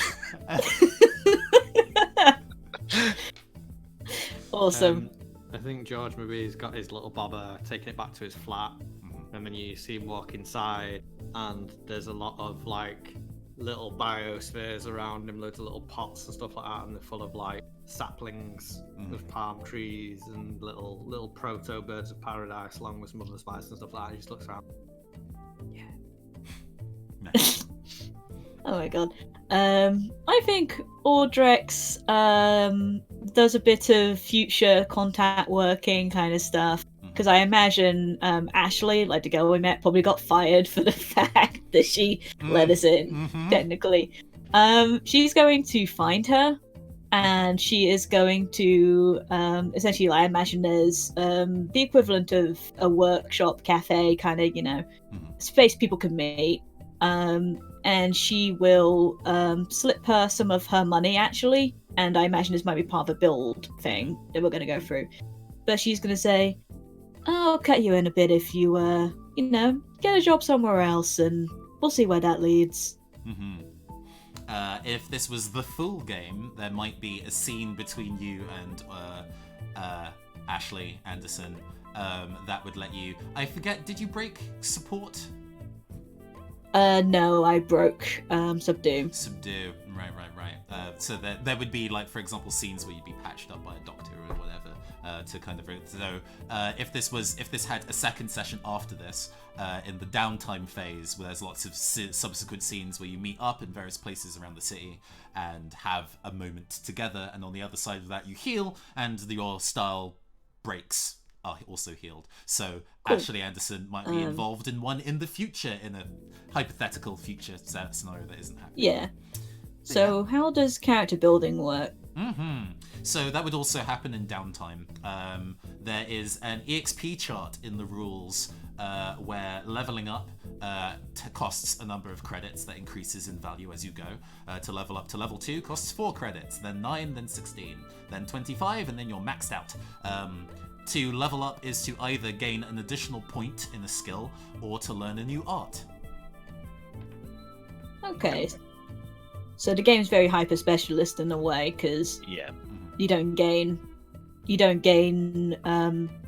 new skills very often. So no, it's very much based on, like, Ocean's 11, the grifter kind of stuff. If you all were able to do the same thing equally well, then where would the teamwork be? So, Alright. I think one thing I'd be tempted to suggest in the starting setup, because it's like yes. Shall we just before we go? Are we into that yet? I was like, just before we step into that, the little thing before. First of all, thank you for doing this test run of this game. It's definitely the weirdest game I've made so far. Relatively speaking, I suppose. So I was very nervous about how it would play out, but hopefully we all had a good time playing in general, systems aside. Yeah, it was good. Good. Definitely. Very enjoyable. too good a time. Yes, I noticed. You're gonna stop having me on these things, I can tell. Banned from my stream. One thing that I quite like to do in games that I run is doing kudos and comments. So kudos is going around the table and each of you talking about a moment that another player did that you thought was really fucking cool, and then comments would be normally about, like, how you thought that I ran the game, what kind of things you might be excited to see next time. But into this context, the comments bit can be kind of talking about mechanicsy things and things that you'd like to see changed about this game. So let's do kudos first. Who would like to go first with kudos? I'm happy to. I was waiting to the second that the brick, the stick, and the string was declared early on to see what that would all turn into. I was quite pleased to. The brick through the window scene was fantastic. Yes. Kudos to for that. Yeah, because originally the idea was, because it's security, you know, they're probably going to have some service vehicles, was to jimmy the window open, set up the brick and the stick and the string, so the brick would hit the accelerator, causing the car to go off when Audrex pulled the string. So essentially it was a form of like distraction, but it didn't end up working that way. But I like the idea that Audrex is like, you can do a lot of things with a string, a stick, and a brick. MacGyvering it, absolutely. Yep. Nice. Audrex, do you want to go? Well, we're out of game now, so Amy, would you like to go next with your kudos? Yeah, no, I really enjoyed how Wally sort of was quite cool in some of the parts, was very reliable, and had quite a good cover for a lot of things. Like, you didn't have to roll to talk to the lady in the customs when we did that. That was very good. And just the like the fact she rolled with all the stupid stuff that both me and George did was very good. So that was kudos to you. Thank you. I really like that. Wally, that Tom, isn't it? Sorry. Yeah. No. I'll stick with Wally for now. I guess I liked that you were separate from the action at one point, but you still kind of like made what you were doing. Like it would have been very easy to be like, oh, I want to be part of the action, but you were like, no, this is vitally important. But you made that cooler than the fighting, and I like. Yeah. Nice. Oh, I mean, also just to say to George that I like how George suddenly flipped from complete like passive, like I'm more interested in plants, to I'm just going to fuck everything up right now. Yeah, that was a amazing. Game where you just go. Yeah. And the character did end up being very different from what I initially intended, but I think the setting kind of called for it. So I think one of the things that I've always liked about a number of Powered by the Apocalypse games, the Sprawl in particular, that one of the tenets it has quite high is play to find out, and that can mean many, many things. Both does the heist go well, but sometimes that can be how does my character respond or grow to the circumstances at hand, because you don't know that going in. You can write a 20-page backstory for your character if you want, but it's what you end up discovering through play that's the interesting bit. So Definitely. Absolutely. Just one more kudos, if that's all right. I'd like to give Nick kudos, because I realised a very different change in character halfway through a game, and a live game no less, and you went, just change it. That's just a really cool thing. And I know that's how you GM anyway, but it's worth saying that. Yeah. It's very, very cool. Absolutely. Especially with this being both a demo and the first session in a thing, there's so many instances where somebody builds a character and it's like, I actually hate this build. I don't like it. I wouldn't know it would be bad until I tried it, and now I've tried it, I'm like, nah. So giving people the opportunity to rebuild themselves when they realise that what they've made isn't actually what they find fun is, important. I think pretty important, but yeah. I'd say so. Comments-wise, like mechanically, yes, please. I think I'm not sure exactly how it is on the DM side, but I know you've got this inspired by Powered by the Apocalypse. So I like the idea of maybe creating moves, at least for yourself, like, hard move, hard choice, especially from the DM side, because the consequences for failure, I think, is an important aspect, and having that aspect from Powered by the Apocalypse helps a lot, because it gives you as a DM some active agency when someone fails. Yeah. That is a very good suggestion. It's a really good point, given the fact that because you're very specialised, if you do end up doing a skill that you're not particularly good at, you have just such a low pass rate. So the fact that it's not, although you've technically failed the check, you still get something out of it from a nice narrative perspective. It just doesn't work. I mean, what you could also implement if you want to, because I know Powered by the Apocalypse, the experience system works mostly via failure. Yeah. So maybe if it wouldn't be too much feature creep, to add almost like a beat system from like Vampire, which when you gain 5 points, maybe it adds up to an additional credit. So essentially, the more you fail, the more experience you get, but it takes longer to do it than just having money. I don't know that fits in here necessarily. That's not the worst idea, but I don't. No, it's definitely, yeah, I can understand. Like, maybe just have failure be failure. Yeah.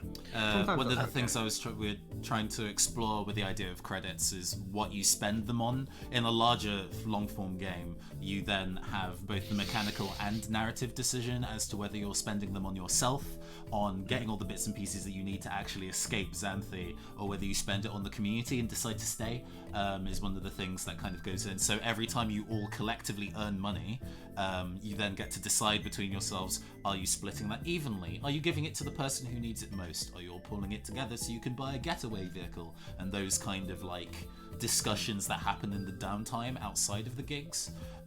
Yeah, that's fair. One thing. Go for it, mate. After you. One thing that we'll say about juice, a lot of the abilities that you can have are very juice centric, and although, like, I guess in terms of probability, you will have some juice by the middle of a game if you're going for this long. They're not coming up fast enough. Yeah. Not necessarily not coming up. Oh. It was literally about the point I was going to say as well, very similarly. It's almost like, would it be worth letting the players actually start with at least one juice to at least get the ball rolling? I would go a different way with that. Funnily enough, is that I would maybe, like, because some of the abilities are useless without juice, right? So what if instead of having to have juice to do them, they do a thing without juice? They just and then with better, juice do more, right? Yeah, no, that'd be quite good actually. And also either a skill that you can take or just an in-game ability to share or give people juice, either by getting involved in what they're doing. There is specifically Oh, one. so one? It's a fence ability to give juice to other people. Okay, that makes sense. Then maybe either keep ours as like a house thing and just otherwise don't let people spend their juice on other people.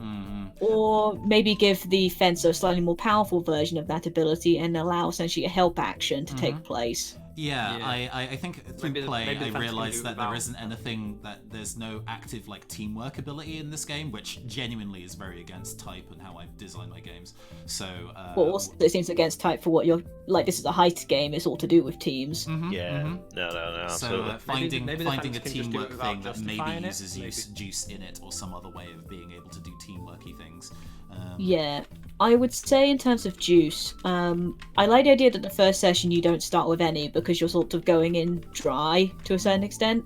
But I like the idea that maybe one of the downtime actions you could take in a longer form game, and maybe like as a house rule for one shot, you could spend you could spend like a certain amount of credits to get a certain limited number of juice at the start of a thing. So that sort of suggests preparation for a heist or something. That's not bad. Yeah. I think that's a good way to get around that problem, because otherwise, it can somewhat feel a bit unfair if like someone keeps rolling like 4s and 5s but no 6s. I think. But so go ahead. I did love the idea of like the skills having like a no juice and a juiced ability. That would really help for. The question I'd ask at that point is, would that mean people have too many skills, having had 4? I guess you start with 3 skills. You start with 3 job arts, as it were, and then you have modifiers in the. One of the things on my to-do list in general is to revisit the mods and make them abilities in their own way. They might not be as big and as spicy as job abilities, but the fact that the modifications you get are passive is less exciting than modding yourself with a frog tongue and then using the frog tongue in a cool way. It might just have been the scenario, but I didn't feel like they were very central to what we were doing. No. I think it might be more central in like a longer term heist where it has more complications. I mean, if one of us took the spider climb one, that might have like been amazing to something that could have climbed the side of a skyscraper or something, but then like. Yeah, it depends on scenario. Like sometimes they come up, sometimes they don't. I think that's the point of them, is that they're somewhat situational and you sort of base your approach based on what you can do. This was a relatively straight shot. In terms of the passive abilities, So I noticed that Coleslaw and JJ were sort of talking about making the other passives better. No, I I would think say Jack of all trades just needs to be worse, I think. Yeah, I was about to say, like, I was gonna say, like, I would actually recommend that Jack of all trades be nerfed, because the problem is, yeah, it's only good at low level where like one success is the thing that matters, but most games are probably going to be that low, because like the entire thing is like low dice numbers. So one success is like, you know, average thing, two dice is like difficult. So I would say for Jack of all trades, that maybe just needs to be thing. either A, a juice ability, or B, I just cut it and choose something more interesting. Can I finish my... Oh, sorry, go ahead. Yeah. Sorry, Just finish my version of it, and then you can go with yours. Is instead, so keep it as it is, but essentially just replicate that at the start of a session, or at the start of a mission, whatever that means, you choose one of the sectors, so subdue, subvert, or support. Choose that, and that's the one where you can have Jack of all trades for that mission, and then if you wish to, you can change it at the start of the next mission. That makes sense. Because it allows you to then have the same essential ability, but it means that you can't be all the time everything. Yeah. No, that seems reasonable. Paolo, you had a suggestion as a different way of approaching it? What if instead of that, it's a juice ability, but you can spend a point of juice to have a dice in the stat that you don't have? Resource it kind of thing, yeah. And then it actually becomes a Jack of all trades in the moment, rather than you having to prep before a session, because that's almost like you've specialised. In my mind, but that's just me. In a way, but then if you're doing that, because the juice you spend anyway, I guess it's you spend it to not have to break it anymore. Yeah, it's still a cost thing. Listen to one shot though in that case, so. Yeah, I mean, I think one shots are different beasts from campaigns anyway. So absolutely. Really, you should build a system as if it's for a campaign, and then just allow people to make rules based on one shots. Yeah, thinking about the rules that kind of go on in terms of future games, like you mentioned, in terms of replenishing juice and within downtime, I think it's a great way to give the game more weight as a larger kind of campaign-ready thing. So, but yeah, I think both suggestions are definitely useful. I think what I really want to do also is just improve the number of the number of skill points you get at the start, because in this the skills are largely based in how Blades in the Dark works, but that gives you 3 points off the bat rather than just 1. And then I think you can attribute another 2, making sure nothing goes over 3, and there are 9 skills. There are more. It seems that there are more skills in this, so there's a wider things of options to be kind of spread out over. So the gaps feel more significant. So I think just by having maybe, instead of getting just a single starting point, just having maybe a spread of 3 points, like 1 in one thing and 2 in another, just so you're de facto competent in a couple things off the bat a bit more, and then there's additional things. Yeah, I like the idea of having roll or choose. Like, I do like that. Obviously, this is more of an idea because I'm not exactly sure how you want to balance it. But so apart from choosing your job role and obviously, you know, maybe some of your skills, maybe it might help for role-playing purposes to choose like a personality trait. So like, you know, suave, cool, dynamic, you know, something like that. And based on the one you choose, that gives you a 1 in one of the other skills. And that's something you can choose, and that sort of informs your role playing as well. Yeah, no, I like that. It's always that awkward one as well when you've got quite a limited stat pool. You do get that sort of thing of trying not to go, well, I'm just trying not to sit here trying to justify using everything on this one skill that I just happen to have 2 pips in, which is, I think I might have at least said it one day. I was like, love to try and suggest I could use fix for this, but I know I really can't. I mean, that's part of how that happens. That happens a lot in Blades in the Dark. That's part of most narrative systems. In one of the campaigns that I was in, one character managed to get 4 in Prowl, and naturally wanted to use Prowl for everything, and it became sort of a meme, but at the same time, part of the discussion of what skills do and don't do is a balance between explaining the skill really well, so it's relatively clear what it can do, but leaving it open enough where you can do unusual things with it. For example, our combat system at the moment is largely based around using strike and hunt to be able to do melee and ranged damage, but I like the thought that players could justify using other skills in an offensive context if narratively that makes sense, you know? I'd agree. There are obviously certain circumstances where using hack to deal damage and break machinery makes a ton of sense to me, especially if you were fighting, say, a robot, then using hack would definitely make sense in terms of dealing damage. So giving range to use skills, but not so loose that there's big arguments, is that weird dividing line.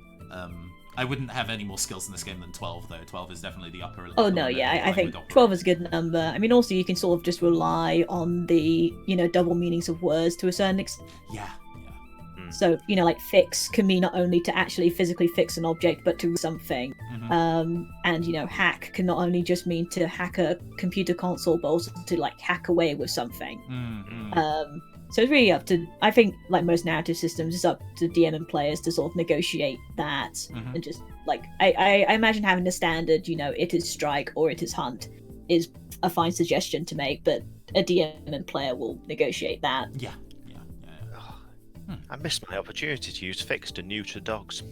Oh my god.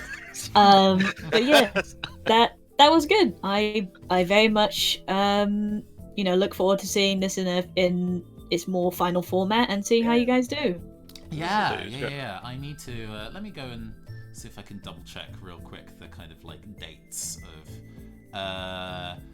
we have to turn the rules in on April 25th, which the core rule set, which I think is pretty doable at this point. It's mostly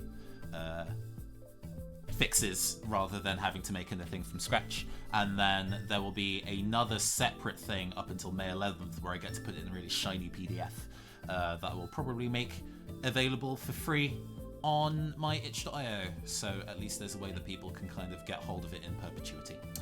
I'm curious, what's the prize for winning the contest? Is it just bragging right kind of thing? What is the prize? Because I looked at it and then I didn't really kind of like process it through. A bunch of rule set PDFs, custom dice box, an hour of marketing advice, professional proofreading, among the various prizes that have been thrown into the pool from various sponsors for this event.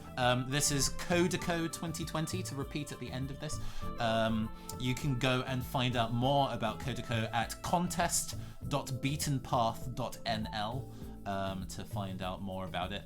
There is a Discord channel where all of us are working hard way. We have private channels that we work on, so we don't see each other's work, but I think if you join as a neutral party, you can see everybody's. So if you're really interested to see what other people's games are like going on so far, please do check out that Discord. I will go post the website in the Twitch doobly-doo so people can find that out for themselves. Right, to wrap this up real quick so everybody can go have dinner and enjoy the rest of their evening. Amy, who are you? Where would people, is there anything you want to say as a final vanishing off into the ether?